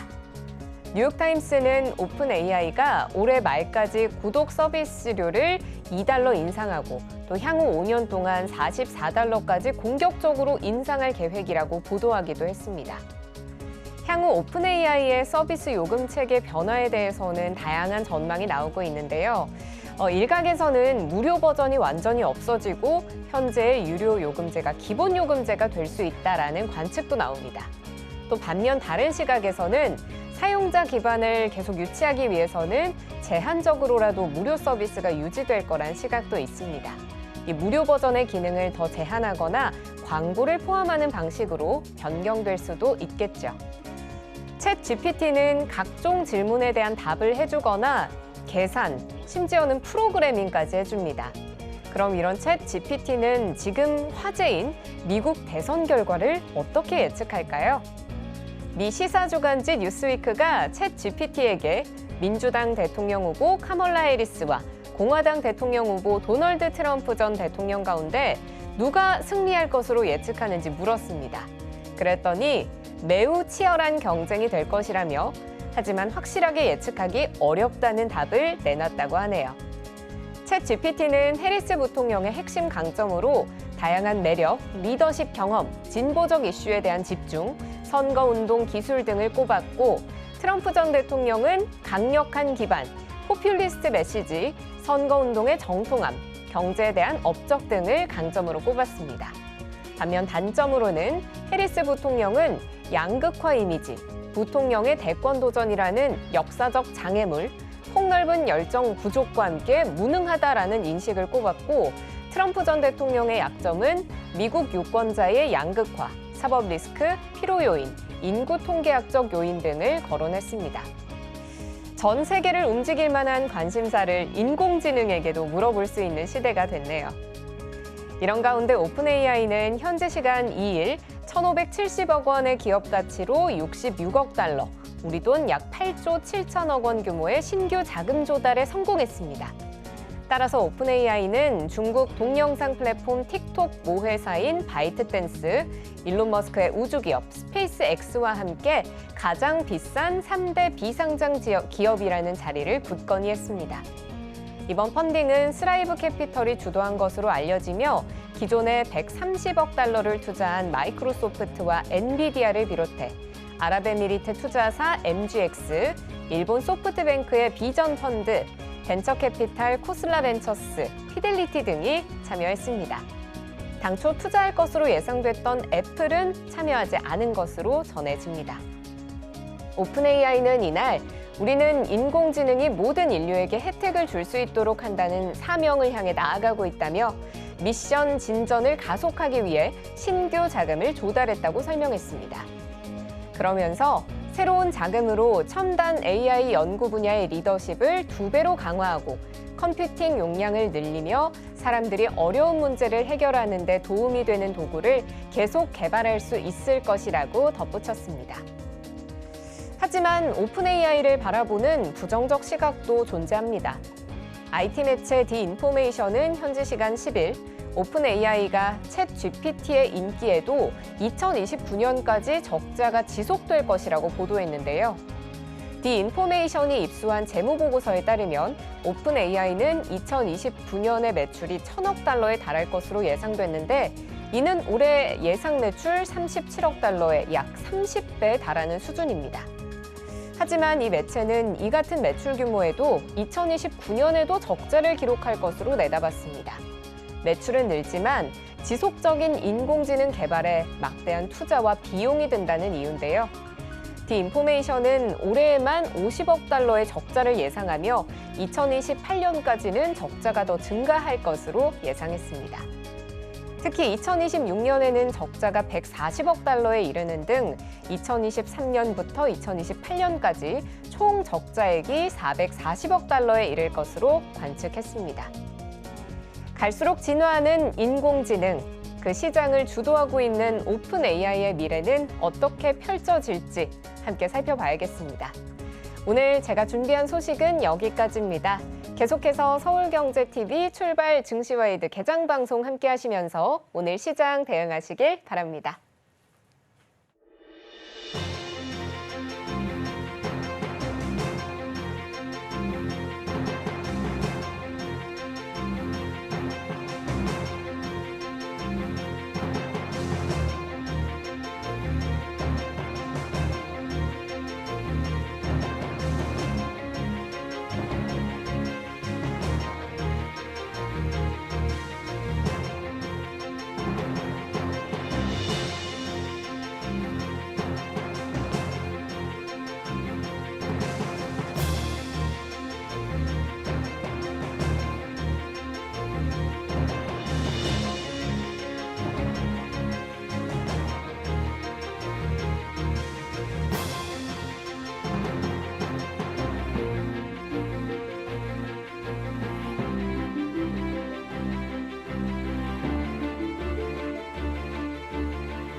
네, 8시 48분 지나가고 있습니다. 개장을 약 10분 정도 앞두고 있는데요. 전일장 요약 한번 살펴보도록 하겠습니다. 화면 살펴보시죠. 네, 전일장 요약 한번 해보도록 하면요. 반도체가 밀고 바이오가 끌고였습니다. 우선 양지수가 기분 좋게 빨갛게 상승 흐름을 보여주면서 장을 마무리했는데요. 그 직전에는 금융주가 신호탄을 쐈다라고 하면 반도체랑 바이오가 상승 흐름을 함께 견인하는 시장이었습니다. 다만 오늘 시장에서는 반도체 관련된 종목들 일제 약세를 기록하면서 시초가부터 시작할 수 있으니까요. 이 부분까지도 함께 살펴보시면 좋을 것 같습니다. 자, 그럼 전일장 지수 한번 살펴보도록 하시죠. 코스피는 2,630포인트를 되찾았습니다. 0.3% 상승하면서 2,633포인트에서 장을 마무리 지었고요. 코스닥은 0.46% 강보합권에서 5거래일 만에 반등에 성공했습니다. 773포인트 선에서 장을 마무리 지었다라고 요약할 수가 있겠습니다. 자, 그럼 외국인과 기관 순매수, 순매도 상위 5가지 종목들 살펴보도록 하겠습니다. 자, 먼저 외국인의 순매수 탑5부터 살펴보시면요. 1위는 SK 하이닉스입니다. 하이닉스 24일 실적 발표 예고하고 있습니다. 삼성전자와는 사뭇 다른 분위기를 연출하고 있는데요. 이번에 실적 굉장히 잘 나올 것으로 예고를 하고 있고요. 자신감 역시 넘쳐납니다. 그 자신감의 배경이 된 원인은 바로 HBM의 실적 굉장히 호조세를 기록할 것이다라고 하는 전망인데요. 이번에 24일 실적이 나와 봐야 알겠지만 삼성 DS 부문보다 영업이익 기준으로 더 넘칠 것이다라는 기대감이 함께하고 있습니다. 자, 2위 유한양행 살펴보시면요. 유한양행 같은 경우에는 자회사 IPO를 준비하고 있습니다. 내년도 IPO 상장될 것으로 예고하고 있는 가운데 IPO 대어로 떠오를 것으로 보여집니다. 자, 3위는 하나 에어로스페이스인데요. 이번 3분기 실적 굉장히 잘 나올 것으로 기대되고 있습니다. 특히 20조 클럽 목전을 앞두고 있고 52조 신고가 최근 계속해서 연이어 기록하고 있는데 우선 러우 전쟁 이후로 점진적인 실적 역시 상승세를 보여주고 있고 또 외국인 러브콜을 지속적으로 받고 있다는 점도 투자 판단에 참고해 주시면 좋을 것 같습니다. 자, 4위는 셀트리온이고요. 5위는 고려아연인데 우선 영풍과 MBK 파트너스와의 1차전은 마무리가 됐습니다. 어제 영풍은 하락세를 보이면서 장을 마무리 지었고요. 그리고 고려아연은 52주 신고가를 기록하면서 장을 마쳤습니다. 경영진의 입장에서는 도대체 이게 웬 말인가 싶겠지만 투자자들 입장에서는 누가 주인이 되더라도 믿음직한 배당주다라는 판단이 우세합니다. 배당 수익률이 점진적으로 높아지고 있었기 때문인데요. 고려아연 오늘 시장에서는 어떤 모습을 보여줄지 함께 주가 살펴보시면 좋을 것 같습니다. 자, 그럼 기관으로 넘어가 보겠습니다. 기관 1위는 두산 에너빌리티입니다. 어제 시장에서는 750메가와트의 해상풍력과 관련된 신사업 그리고 MOU 체결했다라는 소식을 전해왔습니다. 자, 2위는 미수페타시스인데요. PCB 인쇄회로 기판 태국에서의 신사업을 확장하겠다라는 소식과 함께 자회사로 편입하는 그런 소식까지도 전해왔습니다. 3위는 삼성바이오로직스인데요. 4위는 SK바이오팜. 어제 52주 신고가를 기록했습니다. 어제 바이오주 전반적으로 훈풍을 기록했던 가운데 SK바이오팜 이번 3분기 실적 역시 잘 나올 것이다라는 기대감이 함께 나오고 있습니다. 5위는 네이버까지 짚어보도록 하겠습니다. 자, 이어서 바로 순매도 종목들 살펴보실 텐데요. 먼저 외국인부터 살펴보겠습니다. 어제 순매도 탑5 삼성전자, SK 하이닉스는 지속적으로 외국인의 선택을 받고 있는 반면에 삼성전자는 외국인이 지속적으로 팔고 있습니다. 많은 투자자분들께서 이번 HBM3E는 엔비디아 퀄테스트 물 건너갔다라는 우려감이 큰 와중에 삼성전자에서는 HBM4로 우리는 다시 한번 부흥을 꾀하겠다라고 일관하고 있는데 다만 외국인의 입장에서는 이 부분과 관련해서 신뢰도가 다소 떨어진 상황으로 풀이되고 있습니다. 삼성전자 어제도 외국인 팔자세를 기록했고요. 2위는 한미 반도체입니다. 3위는 HD 현대일렉트릭. 사실 지속적으로 중장기적인 모멘텀은 유효하나 이번에 단기적으로는 계절적인 요인으로 3분기 실적은 조금 부진할 것으로 예상을 하고 있습니다. 외국인에서 팔자세를 기록했었고요. 4위는 포스코홀딩스입니다. 포스코홀딩스 같은 경우에는 어제 외국인과 기관 양쪽에서 매도하는 흐름을 기록했습니다. 중국산 저가 철강 공세에 힘입어서 저가 철강 공세에 노이즈가 껴있다라는 부분까지도 함께 살펴보시면 좋을 것 같고요. 5위는 LG 이노텍 랭크되어 있습니다. 자, 그럼 기관으로 넘어가 보겠습니다. 1위는 LG 에너지 솔루션입니다. LG 에너지 솔루션 같은 경우에는 어제 포드와 13조 계약 잭팟을 계약 수주 정말 성공을 잘했다라는 소식을 전해왔는데 오늘 시장에서 반도체주가 일제 약세를 기록할 경우 이렇게 2차 전지와 전기차 쪽으로 매기가 쏠릴 수도 있다는 점도 함께 참고해 주시면 좋을 것 같습니다. 2위는 WCP이고요. 3위는 포스코홀딩스입니다. 4위는 삼성 SDI. 어제 전반적으로 우선 에코프로비엠과 에코프로 전기차와 2차 전지 관련된 종목들은 약세 흐름을 보였습니다만 이 개별주에서는 좋은 흐름들이 많이 포착됐습니다. 자, 마지막으로 에코프로 BM까지도 살펴보시면요. 에코프로 BM, LFP와 관련해서 양극재 신사업을 꾀하겠다라는 소식을 전해왔습니다. 좋은 소식을 전했음에도 불구하고 에코프로 형제주는 어제장에서도 2% 가까운 낙폭을 기록했다라고 하는 점 참고해 주시길 바랍니다. 자, 그럼 전일장 외국인과 기관의 순매도 탑5까지 살펴봤습니다. 네, 어제 미국 시장은 좀 크게 밀리면서 마무리했습니다. 랠리를 잠시 멈춰갔는데요. 그 배경에는 ASML의 실적 부진이 있었습니다. 자세한 내용들 잠시 함께 살펴보겠고요. 먼저 국내 증시에 있어서 어제 정규장에서 있었던 강한 테마들 먼저 살펴보겠습니다. 첫 번째 테마부터 함께 보겠습니다. 비만 치료제 위고비가 어제 오전 9시부터 주문 접수를 시작을 했습니다. 위고비가 세론으로 전날에는 좀 움직임을 보였었는데 오후 12시 기점으로 동네 병원에 문의가 쇄도하고 있다라는 기사가 보도가 되기 시작했고요. 그러면서 관련주들 일제히 다시 한번 플러스권으로 올라오는 모습도 보였습니다. 블루엠텍이 유통사인데 가장 강하게 움직임을 좀 보였습니다. 어제 25%대 상승률을 기록을 했는데 오전에는 마이너스권이었고요. 오후에는 플러스권으로 바뀌면서 강하게 움직임을 좀 보였습니다. 이전에 전해드렸던 것처럼 펩트론과 일라이릴리 사이에는 기술평가 계약에 있어서 체결이 좀 된 소식이 있습니다. 너네 기술 얼마나 좋은지 우리가 한번 평가해 볼게 라는 내용이고요. 14개월 동안 진행될 예정입니다. 그래서 25년 4분기 정도 됐을 때 임상 1상에 대한 결과가 나오게 될 거고요. 그리고 그 결과를 받아들인 이후에 본 계약으로 넘어갈 수 있는 상황입니다. 제2의 알테오젠이 될 수 있을지 기대감을 일단 모아가고 있습니다. 더불어서 일라이릴리의 마운자로도 또한 내년 상반기에 상륙할 것으로 예상이 좀 되고 있습니다. 그래서 가장 관련주로 부각되고 있는 게 보령입니다. 보령이 이전에 일라이릴리의 당뇨 치료제를 유통한 바가 있어서 같이 좀 관심받고 있고요. 어제는 블루엠텍이 가장 강세 보였습니다. 다음 테마 함께 보겠습니다. 두 번째는 같이 좀 섞어서 보겠습니다. 첫 번째가 양자고 두 번째가 사료인데요. 첫 번째 양자부터 보면 SK텔레콤이 세계 최초로 하이브리드형 양자 암호 기술을 상용화시켰다라는 부분이 어제 부각을 받았습니다. 내용이 좀 어려워서 어떤 기술인가 좀 쉽게 설명을 드리면 일단 첫 번째로는 도청이 불가능하게끔 하는 기술, 그리고 두 번째로는 양자 컴퓨터, 다른 컴퓨터의 공격으로도 안전하게 보호해 줄 수 있는 이 두 가지 기술이 합쳐진 하이브리드형 양자 암호 기술이 라고 보시면 되겠습니다. 그리고 두 번째는 사료입니다. 어제 러시아가 우크라이나 오데사 지역에 공격을 재개한 것으로 확인이 됐습니다. 그리고 곡물을 싣고 다니는 수출선 또한 공격을 좀 재개를 했고요. 어제 그러면서 시외에서는 육개주까지 상승세를 보였습니다. 보통 사료주가 올라가면 그 다음 순환매로 육개가 올라가는데 어제 시외에서 육개주들이 반응이 좀 나왔기 때문에 오늘 추가적인 상승이 있을지 조금 더 보셔야 될 것 같습니다. 마지막 테마 함께 살펴보시죠. 이번에는 오늘 우리 시장 개장하고 나서 좀 영향을 받을 수 있지 않을까 좀 생각이 돼서 준비를 해봤고요. 어제 3시 27분에 공시가 하나 올라왔습니다. LG에너지솔루션이 포드와 함께 13조 원대 규모의 배터리 공급 계약을 체결을 했다라는 소식인데요.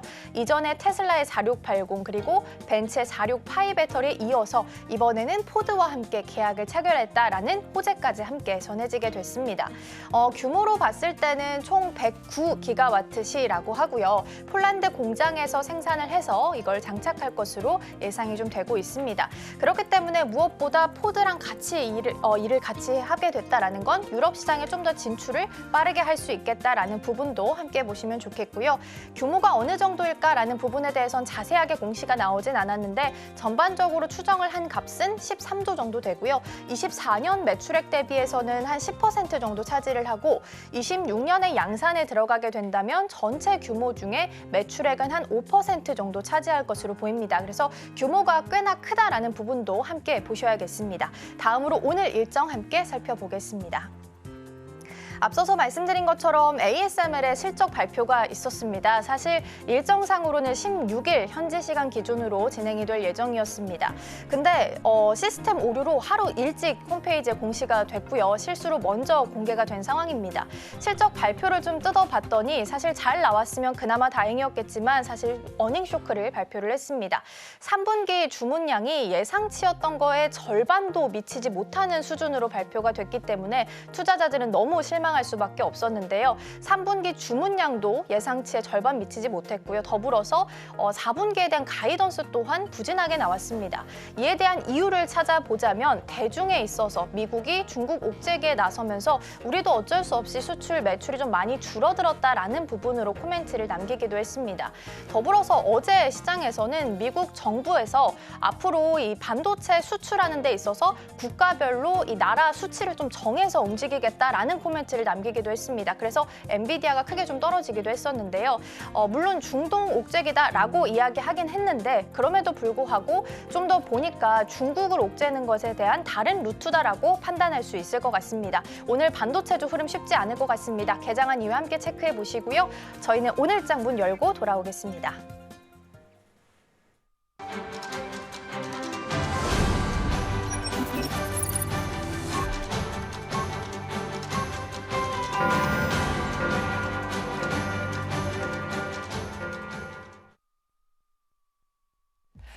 네, 10월 16일 수요일 문을 힘차게 열었습니다. 일단 지난 거래일 우리 시장은 양 시장 모두 다 상승폭을 키면서 마무리를 했습니다. 하지만 오늘 우리 시장 같은 경우에는 미증시의 영향을 조금 받을 것으로 보여지고 있는데요.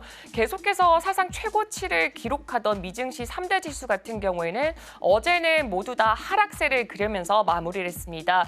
일단 세 가지 요인을 꼽을 수가 있는데 유가와 엔비디아 그리고 ASML의 실적이 좀 영향을 미칠 것으로 보여지고 있습니다. 지금 개장 분위기 바로 확인해 보도록 하겠습니다.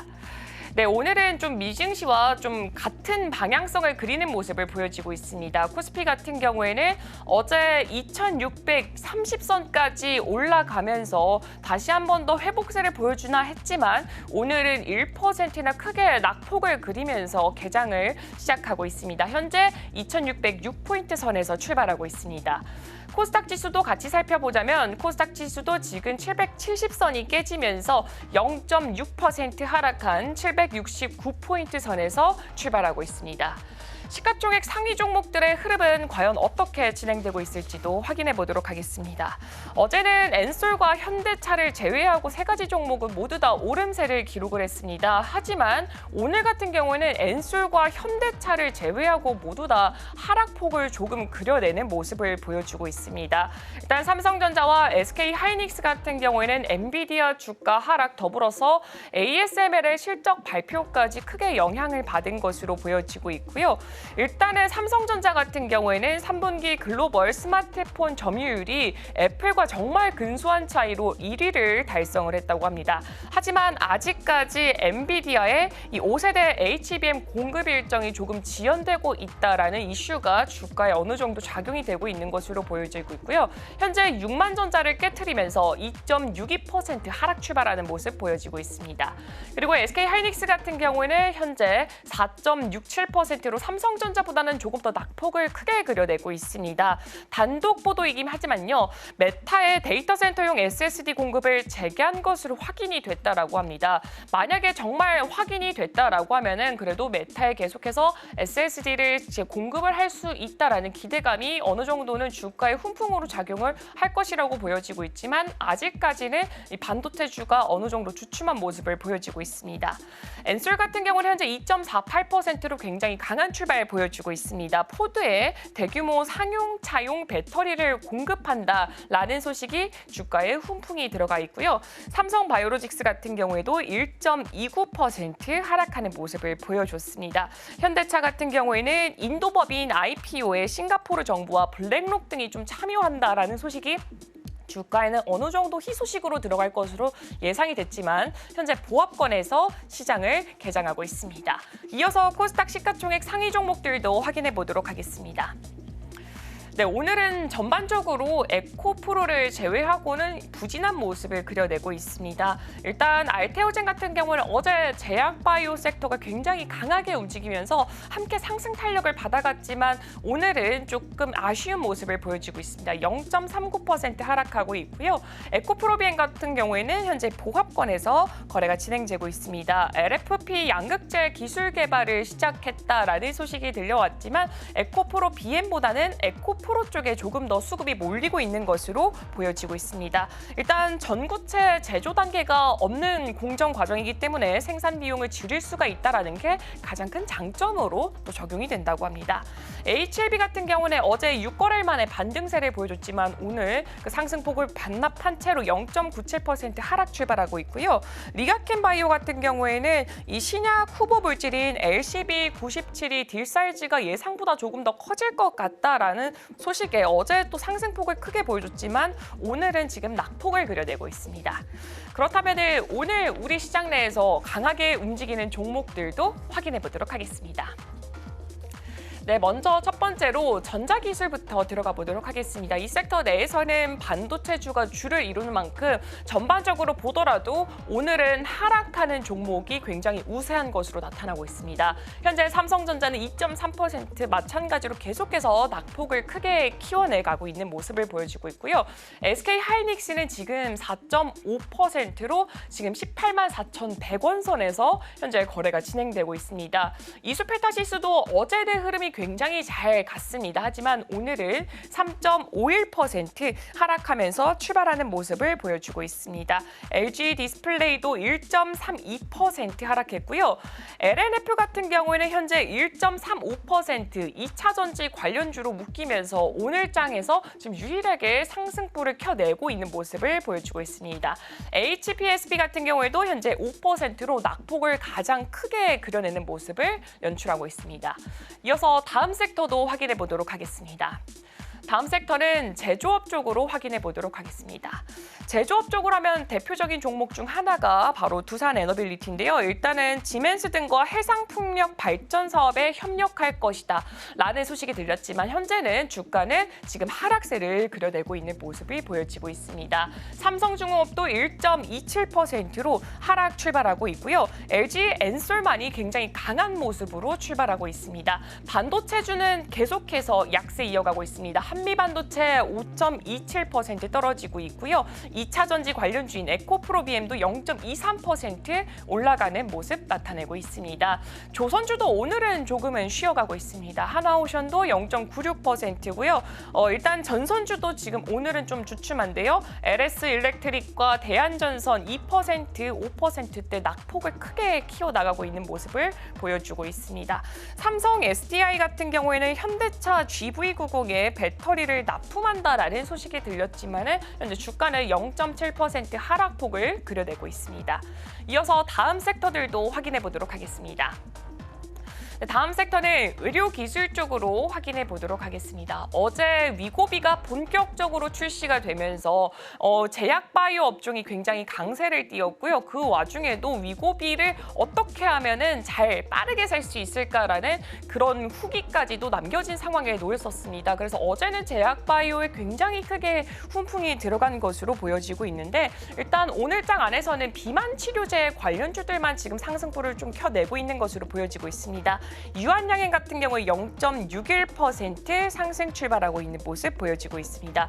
SK바이오팜은 0.08%로 그래도 보다 낙폭을 약하게 키워나가고 있고요. HLB는 0.97%로 어제 상승분을 다시금 반납하는 모습이 연출되고 있습니다. 한올바이오파마도 0.11% 상승하고 있고요.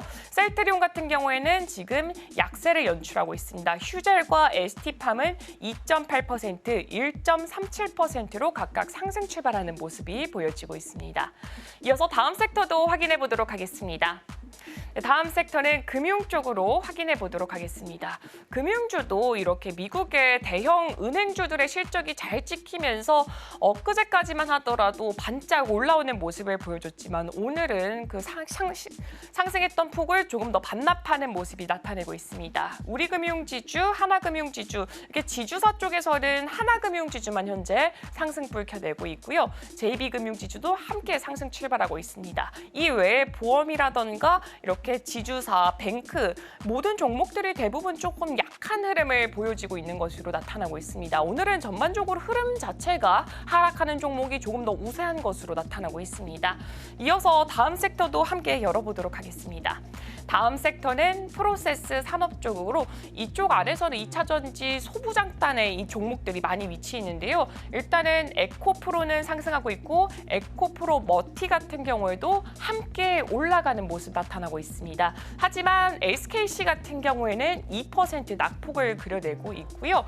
그리고 포스코 퓨처는 0.64% 상승, 반면에 LG 화학 같은 경우에는 0.8% 하락하고 있고 금양 같은 경우도 1.5% 하락하면서 오늘 전반적으로 2차 전지 업종 쪽에서 강세장이 연출되지 않을까 했지만 아무래도 반도체 주가 자체가 큰 폭의 하락세를 그리는 만큼 다른 종목들에도 어느 정도 영향을 끼치는 것으로 보여지고 있습니다.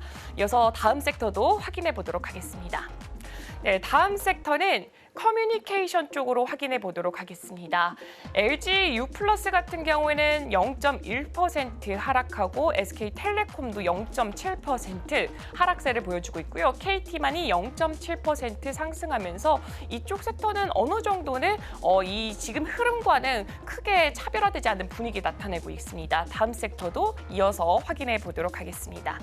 다음 섹터는 이쪽에 테크놀로지 서비스 쪽으로 들어가서 게임 관련주라던가 아니면 인터넷 관련주들이 많이 분포해 있습니다. 삼성 SDS 같은 경우에는 현재 3%대 크게 상승폭을 보여주고 있고요. 일단 크래프톤 같은 경우에는 이 플라이웨이 게임즈, 이 스팀 넥스트 페스트에서 신작이 2종이나 공개가 됐다고 합니다. 아무래도 이 게임 관련주들은 신작 이슈에 가장 민감하게 반응을 하고 있지만 오늘은 게임주 대부분은 하락폭을 크게 보여주고 있습니다. 시프트업 1%대, NC소프트 1.7%, 펄어비스가 1.5%고요. 넷마블 1%, 크래프톤이 그나마 그 낙폭을 조금 작게 키워나가고 있는 것으로 보여지고 있습니다. 지금까지 개장 분위기 살펴봤습니다.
네, 계속해서 캐스팅콜로 이어가 보도록 하겠습니다. 오늘 도움 말씀에는 오로라 투자 자문 이슬희 팀장 자리해 주셨습니다. 팀장님 어서 오세요. 네, 안녕하세요.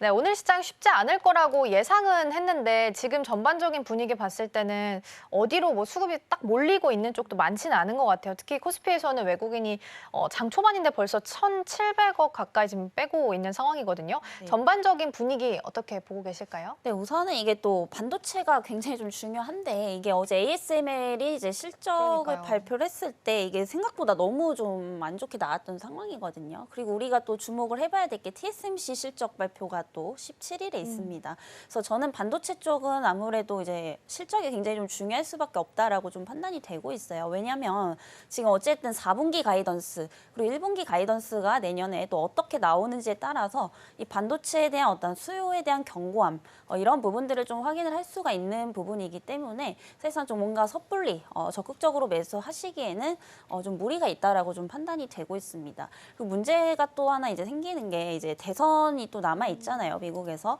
근데 아무래도 이제 대선이 끝나고 난다라고 한다면 저는 이제 미국에서 중국 대리가 더 심해질 것으로 좀 보이고 있습니다.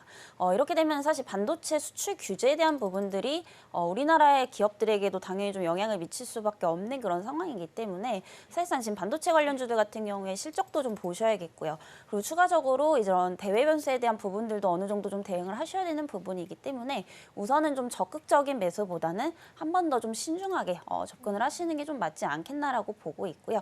결국에 그럼 대선에 따른 수혜를 볼 수 있는 이런 업종들을 보셔야 되는데 저는 아직까지도 여기서는 사실 제약바이오가 좀 대장이 될 것으로 보이고 있습니다. 그래서 좀 전에 이제 말씀을 드렸던 게 가장 큰 리스크다라고 한다면 결국에 이제 미국에서 중국을 규제를 했을 때거든요. 그럼 여기서 수혜를 받을 수 있는 거는 결국에 CDMO CMO 이런 이제 제약바이오 쪽이 앞으로 이제 연말까지 상승세를 좀 이어갈 가능성이 상당히 좀 높다라고 보고 있습니다. 그래서 어쨌든 지금 반도체에 대한 그런 이제 중장기적 관점에서 저는 아직까지도 솔직히 좀 긍정적으로 보고는 있는 상황이거든요. 결국에 이제 엔비디아가 블랙을 본격적으로 양산을 하게 되고 이게 활성화가 된다라고 한다면 우리나라 이제 관련 기업인 뭐 SK하이닉스도 당연히 실적이 좀 좋게 나올 수밖에 없는 부분이기 때문에 중장기적으로 모아가신다라고 한다면 사실 이제 하락기 나올 때 저는 저가 매수의 기회다라고 좀 보고 있지만 V자 반등을 원하시는 분들에게는 어느 정도 좀 노이즈가 제거가 됐을 때 그때 접근하셔도 좀 늦지 않다라는 말씀 우선 드리겠고요.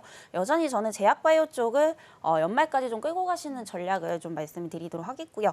또 오늘 시장 같은 분위기에서는 사실상 이제 올라가는 종목들보다 하락수가 훨씬 더 좀 많을 것으로 판단이 되고 있습니다. 그래서 결국에는 이제 테마성으로 이제 뜨는 종목군들의 수급이 좀 몰릴 수밖에 없기 때문에 오늘 시장은 조금 트레이딩 관점에서 접근을 해보시는 게 좋겠다라는 말씀 드리겠습니다. 그러게요. 트레이딩 관점 유효하고요. 보수적으로 일단 대응은 좀 하셔야 될 것 같습니다. 앞서서 팀장님께서 ASML 실적 말씀해 주셨는데 3분기 실적 주문량이 굉장히 좋지 않았습니다. 예상치 절반에도 미치지 못했고요. 4분기 가이던스도 부진하게 나왔습니다. 더불어서 미국 쪽에서 이제 나중에 반도체 수출할 때 있어서 국가별로 이 상한선을 정하겠다라는 소식까지 함께 전하게 되면서 어제 미국 시장 반도체도 참 쉽지 않았습니다.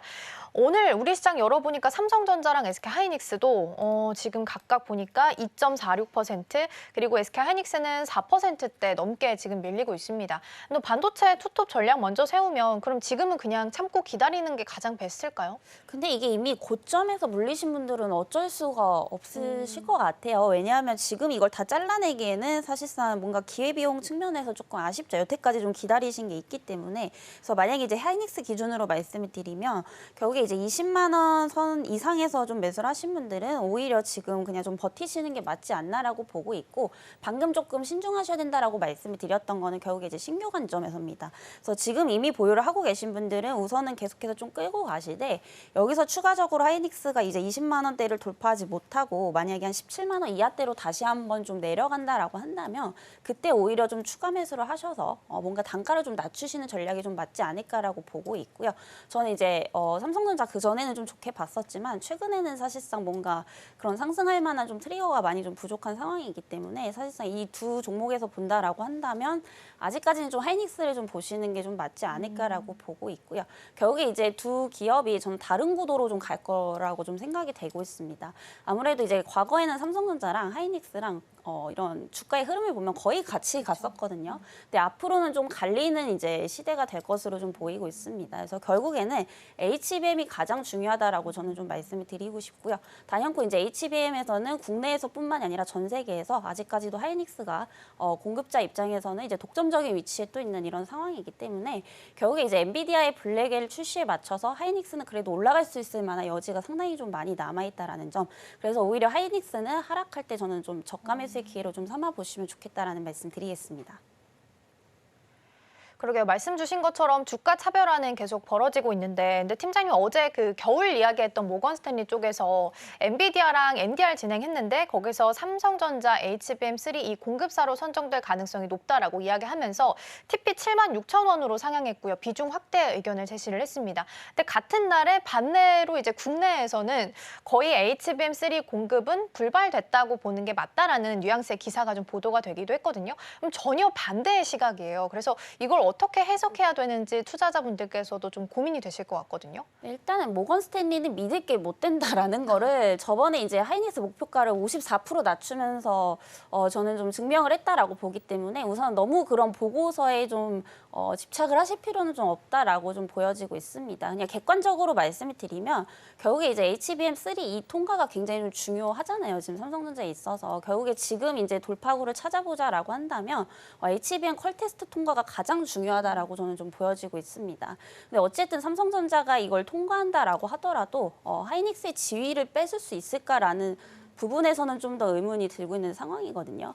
왜냐하면 결국에 3E에서 4에서 5까지 넘어가는 시대가 반드시 올 겁니다. 근데 아무래도 지금 이제 기술력을 보게 되면 이 부분에서 하이닉스가 훨씬 더 좀 앞서 나가고 있는 상황이거든요. 그래서 HBM4 관련해서도 지금 기술적인 부분에서 뭐 삼성전자보다는 아직까지도 하이닉스가 훨씬 더 좀 앞서 나가고 있는 상황이기 때문에 사실상 이제 HBM3가 실질적으로 삼성전자가 이제 통과가 되고 이걸 공급을 할지라도 뭐 하이닉스만큼의 어떤 상승세를 좀 보여주진 못하지 않을까라고 좀 보고 있는 상황입니다. 어쨌든 이게 이제 콜테스트가 진짜로 통과가 되고 본격적으로 이제 납품을 시작한다라고 한다면 당연히 이제 상승에 좀 트리거가 될 수는 있다라고 보여지지만 이런 부분들이 사실 하이닉스를 지금 위협할 만큼의 어떤 그런 부분들은 좀 아니기 때문에 상승폭이 좀 상당히 좀 제한적이지 않을까라고 좀 보고 있는 상황이고요. 결국엔 이제 HBM이라는 어떤 키워드에 초점을 맞추신다라고 한다면 저는 아직까지는 하이닉스를 조금 더 보시는 게 맞다라는 말씀 드리겠습니다. 네, 여전히 뭐 시장 안에서는 HBM이 대세이기 때문에 일단은 SK 하이닉스는 조정 시에도 담아볼 수 있는 관점까지 좀 주셨고요. 오늘 시장이 좀 전반적으로 약해서 사실 어제 3시 27분에 LG 에너지솔루션 공시가 나와서 오늘 시장 안에서 좀 반응이 있지 않을까 예상을 했는데 워낙 좀 많이 빼고 있어서 그런지 크게 반응은 없고 1.6% 정도 LG 에너지솔루션은 상승하면서 지금 움직이고 있는 것으로 확인이 되고 있습니다. 시외에서는 2차 전지 부품단까지도 좋은 흐름을 좀 보이긴 했거든요. 지금 테슬라, 벤츠, 지금 한 일주일 지나서 지금 포드까지 같이 붙어준 상황이에요. 그러면 호재가 더해지고 있고 어쨌든 여기에 반응도 좀 나오고 있는 상황이라면 V자 반등까지도 기대 가능할까요? 저는 아직까지 2차 전지는 조금 더 보셔야 된다. 이렇게 좀 말씀을 드리고 싶습니다. 그나마 이제 LG에너지솔루션이 이제 테슬라와 직접적인 이런 또 수혜를 볼 수 있는 종목이기 때문에 물론 이제 테슬라 주가가 어느 정도 이제 상승이 나온다라고 하면은 같이 이제 움직일 수 있는 그런 여력은 충분히 있다라고 보고 있지만 사실 테슬라가 지금 분위기가 또 좋은 건 아니거든요. 최근에 이제 로보택시를 공개를 했죠. 근데 이 부분도 사실 너무 좀 실망스러웠던 부분이고 사실 이게 저는 그냥 좀 쇼였다라고 보여지거든요. 왜냐하면 이제 모델을 공개를 했으면 결국에 이게 어느 단계까지 왔고 언제 이제 양산을 할 거면 이제 회사에 대한 어떤 비전을 좀 보여줬어야 됐는데 사실 이제 양산 시기도 굉장히 좀 모호했죠. 네, 모호하게 이제 말을 좀 하다 보니까 이게 굉장히 좀 실망감으로 많이 이어졌던 부분인데 사실 이런 부분들을 본다라고 한다면 또 23일에 테슬라 실적 발표가 있습니다. 이게 그렇게까지 조금 기대가 되나라고 보기는 좀 어렵지 않나라고 예상이 되고 있고요. 어쩔 수 없이 이제 우리나라 지금 2차 전지 관련주들이 또 테슬라의 움직임에 따라서 이 주가 변동폭이 좀 강하다 보니까 결국에는 이제 테슬라의 움직임을 좀 체크를 하시는 게 좀 좋을 것 같거든요. 근데 최근에 이제 흐름들을 보게 되면은 극적인 좀 테슬라도 반등은 어렵지 않을까라는 관점에서 봤을 때 우리나라 2차 전지 관련주들도 좀 접근하실 때 우선은 좀 신중하게 하시는 게 맞지 않겠나라고 보고 있고요. 꼭 접근을 해야 된다라고 한다면 저는 좀 단기 관점에서만 일단 보시는 게 좀 맞지 않겠나라는 말씀 드리겠습니다. 네, 2차 전지 쪽에 있어서는 아직까지는 신중하게 접근할 필요가 있다. 그리고 만약에 접근을 한다면 단기 관점이 유효하다라는 부분 짚어주셨습니다. 자, 그럼 오늘 시장도 들여다보도록 하겠습니다. 실시간 상승률 상위 종목 코스피 먼저 확인해 보겠습니다. 코스피입니다. 화승 엔터프라이즈, CJ시푸드, S&T 다이내믹스, 삼성 STS, 사마알미늄 있습니다. 어떤 종목 살펴볼까요? 네, CJ시푸드 보시면 좋을 것 같고요. 최근에 이제 또 러시아 우크라이나 전쟁이 다시 한번 또 격화가 되고 있어서 아무래도 이제 곡물 가격 상승이 또 이제 하나의 테마로 좀 자리를 잡고 있는데 CJ시푸드도 이제 오늘 그런 이슈와 관련해서 상승이 좀 나오고 있지 않나라고 보고 있는 상황입니다. 그래서 아무래도 이제 오늘 같은 시장에서는 이렇게 좀 이슈 있는 쪽에 또 수급이 몰릴 수밖에 없기 때문에 관련주들 충분히 저는 좀 트레이딩 관점에서는 나쁘지 않다라고 좀 보고 있는 상황이고요. 그리고 이제 전쟁 관련해서는 당연히 이제 좀 중장기적으로 보신다라고 한다면 우리가 알고 있는 뭐 대형 방산주들을 일단 보시는 게 맞고요. 그리고 이제 전쟁이 또 쉽게 끝나는 건 아니고 지금 아직까지도 사실상 뭐 바로 종전이 될 것 같지는 않습니다. 그렇게 되면 이 이슈가 당분간은 시장에서 계속해서 좀 될 가능성이 높기 때문에 그 밑에 있는 중소형단들은 오히려 좀 테마 관점에서 한 번씩 좀 건드려 보셔도 좀 좋지 않을까라는 말씀 드리겠고요. 지금 시푸드 보면은 사실상 꼬리를 달고 좀 내려오는 상황인데 생각보다 재료가 좀 그렇게 강한 것 같지는 않습니다만 방금 말씀드렸다시피 한 번 더 시장에서 좀 이슈는 나올 수 있다라고 좀 보고 있는 상황이기 때문에 저는 한번 좀 트레이딩 관점에서 접근 가능하다라고 보고 있고요. 목표가는 이제 오늘 이제 고점 부근인 한 3,700원대까지 한번 좀 참고를 해보시면 좋을 것 같습니다. 네, CJ 시푸드도 오늘 움직임 보이고 있고요. 어제 시외에서부터는 육개주들이 좀 움직임을 보였습니다. 보통 사료주로 시작을 해서 순환매가 돌 때 그다음 육개, 시푸드까지 같이 도는데 오늘 그 움직임 보이고 있는 것 같고요. 이어서 코스닥 시장도 함께 들여다보도록 하겠습니다.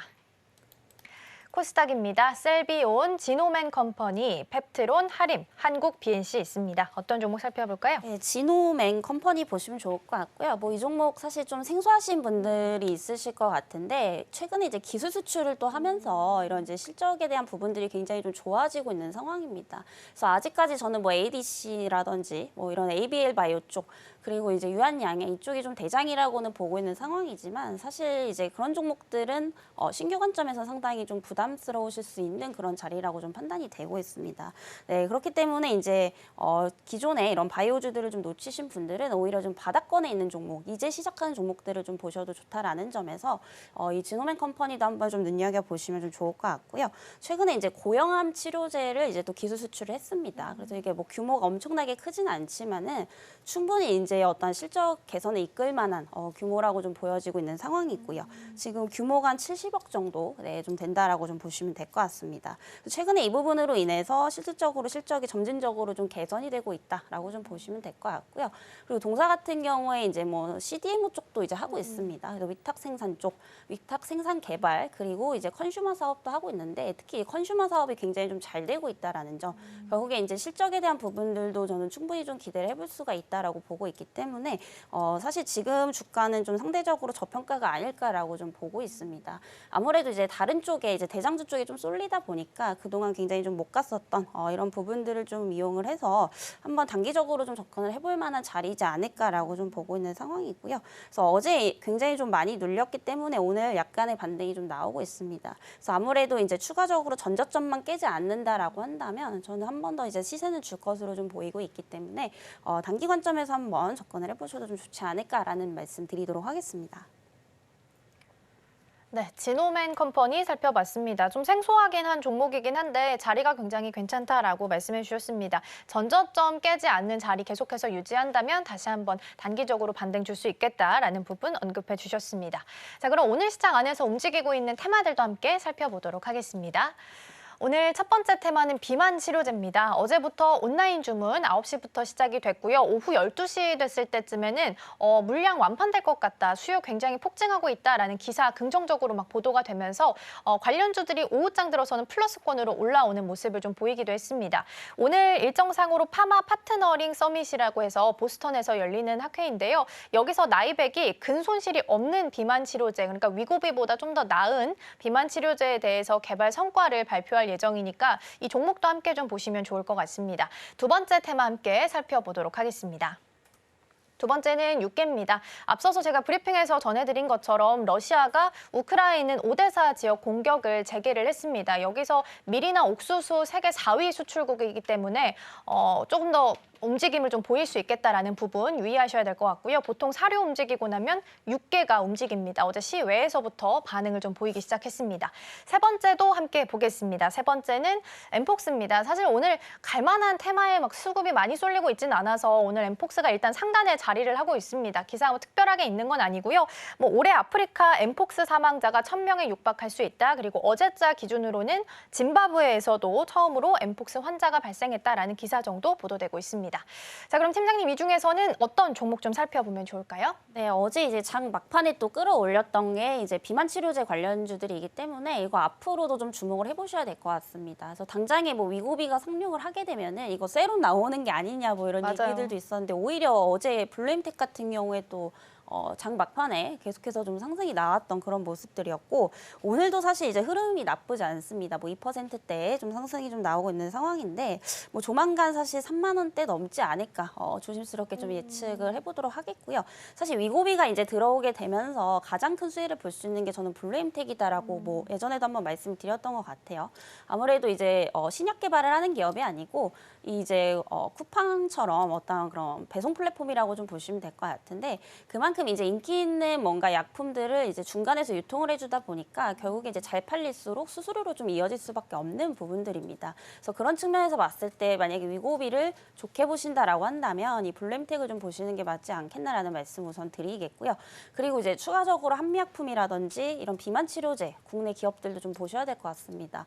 뭐 펩테론도 있고 인벤티지랩 등등 굉장히 많은 기업들이 있는데 이런 종목들은 사실 어떻게 보면 또 위고비랑 관련은 없거든요. 근데 주목을 해보셔야 되는 거는 결국에 지금 GLP-1 계열해서 이제 장기 지속형 이 주사제에 대한 중요성이 상당히 좀 부각이 되고 있습니다. 그래서 위고비가 지금은 이제 시장 점유율이 뭐 1, 2위를 앞다투고 있는 이제 좋은 치료제라고는 판단이 되고 있는데, 근데 또 그만큼 이제 단점도 있는 상황이거든요. 뭐 부작용이라고 하면은 뭐 복통이라든지 설사, 그리고 이제 뭐 근손실에 대한 부분들도 좀 있는 상황입니다. 결국에 이제 이 부분을 보완해줄 수 있는 이런 신약 개발을 만들 수 있는 기업들이 저는 이제 또 부각이 될 수밖에 없기 때문에 이 플랫폼을 가지고 있는 게 대표적으로 이제 인벤티지랩 그리고 이제 펩테론 쪽을 계속해서 좀 보시면 좋겠다라는 말씀 드리겠고요.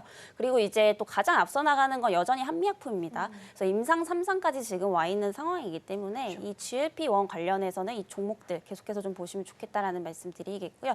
또 한 가지 말씀드리면 대웅제약도 이쪽으로 좀 엮일 수가 있습니다. 그래서 최근에 이제 밀라노에서 제약바이오 전시회를 좀 진행을 했었죠. 근데 여기서 마이크로 니들 기술을 접목을 시켜서 비만 치료제를 지금 공개를 하는 상황인데 이것도 저는 조금 주목을 해보셔야 될 것 같아요. 결국에 이 마이크로 니들이라는 게 얇은 주사제라고 좀 보시면 될 것 같은데, 이게 사실 주사를 내가 이렇게 찌르는 게 굉장히 좀 쉬운 게 또 아니거든요. 근데 그만큼 이제 통증에 대한 부분들도 해결을 해야 되는 부분인데 주사제가 이제 얇다라고 한다면 이 부분도 충분히 이제 어떤 기술력으로 좀 돋보일 수 있는 부분이기 때문에 또 이 기술을 갖고 있다라는 점에서 대웅제약도 한번 비만 치료제 관련주로서 같이 한번 좀 보시면 좋겠다라는 말씀 드리겠습니다.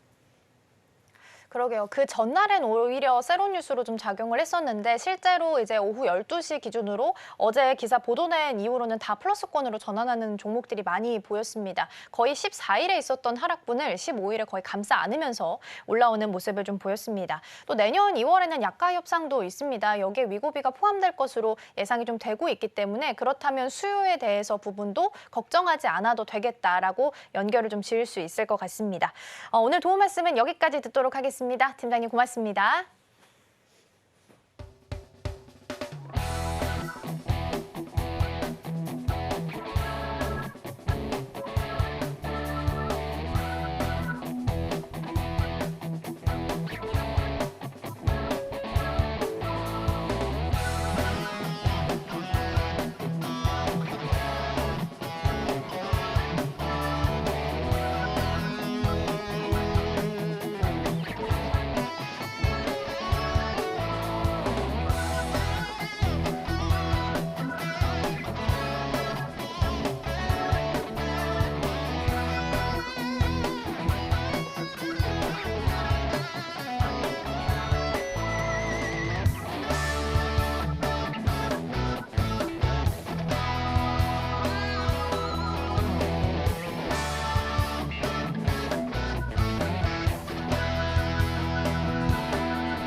네, 지금 이 시각 시장 분위기 살펴보도록 하겠습니다. 먼저 코스피, 코스닥, 양시장 지수부터 체크해보도록 하겠습니다.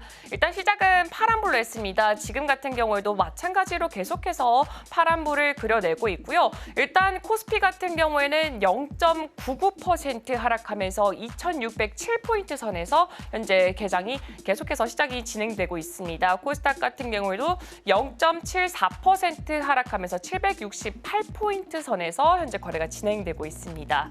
이어서 코스피 시가총액 상위 종목들도 한번 체크해 보도록 하겠습니다. 일단은 반도체 약진이 계속해서 두드러지고 있는 모습을 보여주고 있습니다. 삼성전자와 SK하이닉스 2%대, 4%대로 개정과 비슷하게 지금 흐름 이어가고 있는 모습 보여주고 있고요. LG엔솔 같은 경우는 현재 1.49%로 유일하게 지금 상승불을 켜내고 있습니다. 현대차는 개장 자체는 보합권으로 시작을 했지만 현재 1% 낙폭 그려내고 있고요. 삼성바이오로직스도 0.09%로 가장 소폭의 하락세를 그려 그려내는 모습을 보여주고 있습니다. 오늘 시장 안에서는 반도체주의 이런 하락세에 조금 더 주목을 해보시는 것도 좋을 것 같습니다. 이어서 코스닥 시가총액 상위 종목들도 흐름 체크해 보도록 하겠습니다. 일단 시작 자체는 2차 전지 쪽에 어느 정도 수급이 모여져 있는 모습을 보여줬습니다. 시작 자체는 에코프로가 상승폭을 켜내는 모습을 보여줬지만 현재는 1위부터 5위까지 모두 다 하락불을 켜고 있고요. 그 와중에 리가켄바이오가 0.87%로 가장 크게 낙폭을 형성하고 있습니다. 이어서 수급 동향도 살펴보도록 하겠습니다. 먼저 코스피 수급 동향부터 체크해보자면 어제장 안에서는 개인 홀로 매물을 출회를 해냈고 기관과 외국인이 쌍끌이 매수세를 보여줬지만 오늘 같은 경우는 정반대 상황이 연출되고 있습니다. 개인이 4천억 원대로 매물을 사들이고 있는 것으로 보여지고 있고요. 기관과 외국인이 지금 팔아치우는 모습인데 외국인이 조금 더 많은 금액을 좀 팔아치우고 있는 것으로 나타내지고 있습니다. 이어서 코스닥 시가총액 상위종 코스닥도 한번 체크해보도록 하겠습니다. 코스닥 같은 경우에는 현재 3거래일 연속해서 기관과 외국인이 매도 행렬을 이어가고 있고요. 개인도 마찬가지로 3거래일 연속해서 사들이고 있는 것으로 나타내지고 있습니다. 그렇다면 종목별 분위기는 과연 어떻게 진행되고 있을지도 체크해보도록 하겠습니다. 일단 하락하는 종목이 굉장히 크게 자리를 했지만 지금 같은 경우에는 하락하는 종목이 개장보다는 어느 정도 줄어든 것으로 보여지고 있습니다. 가장 먼저 전자기술 sek터부터 확인해 보도록 하겠습니다. 반도체주가 대부분 줄을 이루고 있고요. 삼성전자는 2%대 계속해서 낙폭 이어가고 있습니다. SK하이닉스도 계속해서 4%대고요. 한화시스템과 일부 종목들을 제외하고는 모두 다 현재 하락하는 모습 보여지고 있습니다. 개장 상황과 분위기가 어느 정도 비슷하게 이어지고 있습니다. 이어서 다음 섹터도 살펴보겠습니다. 다음 섹터는 지금 의료기술 쪽으로 확인해 보도록 하겠습니다. 의료기술 쪽에서도 조금 주목해 봐야 될 종목 중에 하나가 SK바이오팜인데요. 일단은 52주 신고가를 터치했다라는 소식이 들렸습니다. 1.51% 올라가고 있고요. 어제장 안에서 비만 치료제 오늘까지 이어지지 않을까라는 기대감이 오늘 같은 경우에는 어느 정도 좀 수그러들고 있는 모습으로 보여지고 있습니다. 상승 종목보다는 하락 종목의 폭이 조금 더 크게 자리를 잡고 있습니다. 셀트리온은 0.25% 올라가고 있습니다. 휴젤이 2.97%로 가장 큰 폭의 상승폭 보여주고 있고요. 파마리서치도 이어서 2%, 1.78% 상승하는 모습을 보여주고 있습니다. 하지만 HLB라던가 ST팜, 리가켄 바이오사이언스, 한올바이오파마, 삼천당제약 이렇게 대부분 종목들은 낙폭을 좀 크게 그려내고 있고요. 이 중에서도 삼천당제약이 2.64% 하락세를 이어가고 있습니다. 이어서 다음 섹터들도 확인해 보도록 하겠습니다.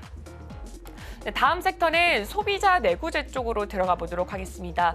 현대차와 기아가 가장 대표적인 종목으로 자리를 하고 있습니다. 세계 최초로 차량용 프레스 금형 설계 자동화 시스템을 개발했다라는 소식이 나왔습니다. 하지만 지금 현재 주가에는 좀 훈풍으로 반영되지는 않은 모습을 보여주고 있고요. 일단 기아 같은 경우에는 픽업 트럭 타스만이 29일에 사우디에서 세계 최초로 좀 선보인다는 소식이 들려왔습니다.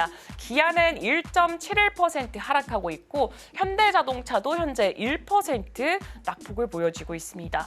오늘은 건설주도 조금 주춤해 가는 모습입니다. 지금 현대건설이 0.5% 하락하고 있고요. LG 1%대 LG전자도 마찬가지로 1%대 낙폭을 형성하고 있습니다. 이어서 다음 섹터도 살펴보도록 하겠습니다. 이어서 다음 섹터 같은 경우에는 이렇게 컨슈머 이쪽 마지막 섹터 쪽으로 한번 살펴보면 좋을 것 같습니다. 제일 우측에 있는 건데요. 이쪽 같은 경우에는 비내구 소비재 쪽으로 봐주시면 좋을 것 같습니다. 일단은 여기서 아모레퍼시픽 같은 경우에는 현재 0.8% 떨어지고 있고요. KTNG 같은 경우에는 지금 행동주의 펀드 FCP 한국임상공사를 1조 9천억 원에 인수하겠다라는 제안이 들어온 것으로 나타났습니다. 현재 1.42%로 강한 상승세 보여주고 있습니다. 그리고 일단은 지금 계속해서 뭐 곡물이라던가 육계 쪽이 올라오는 모습을 나타내는 만큼 삼양식품도 오늘만큼은 계속해서 등락을 엇갈리면서 보여주고 있고요. 오리온이 1% 하락하고 있고 오늘 화장품주는 어느 정도 쉬어가고 있습니다. LG 생활건강이 현재 보합권에서 움직임 보여주고 있고요. 일단 시장 전망 자체는 3분기 컨센서스를 조금 하회할 것이다라고 나와 있습니다. 그리고 아모레퍼십도 마찬가지로 현재 시장 전망 자체를 크게 좋게 보고 있지는 않은 모습으로 보여지고 있습니다. 현재 0.89% 하락했고 FNF도 현재 2.68%로 의류 업종 자체도 현재 오늘만큼은 한 템포 쉬어가는 분위기를 나타내고 있습니다. 그럼 전체적으로 다시 히트맵 열어서 상승 종목과 하락 종목 비율 한 번 더 확인해 보겠습니다. 전반적으로 상승하는 종목이 크게 자리를 차지하지 않은 모습이 보여지고 있습니다. 과연 오늘 우리 시장은 어떻게 지속될지도 함께 체크해 보시면 좋을 것 같습니다. 지금까지 시장 브리핑이었습니다. 네, 앞서서 들으신 것처럼 오늘 시장 굉장히 약하게 움직이고 있는 상황입니다. 미국 시장 영향받으면서 반도체 투톱 같은 경우엔 삼성전자가 마이너스 2%대, SK하이닉스가 마이너스 4%대 낙폭을 보이고 있습니다. 그럼에도 다행인 부분을 찾아보자면 이 두 기업 모두 일봉상 일단은 양봉을 그리고 있다는 점인데요. 삼성전자가 오늘 6만 원 선을 지켜내면서 안착할 수 있을지 함께 좀 지켜보시면 좋을 것 같습니다. 오늘 저희가 방송 중에 제공해드린 정보는 투자 판단을 위한 조언일 뿐 해당 종목의 가치와 수익률은 보장하지 않습니다. 저희는 내일 더 다양한 소식 준비해서 돌아오겠습니다. 시청해주신 여러분 고맙습니다.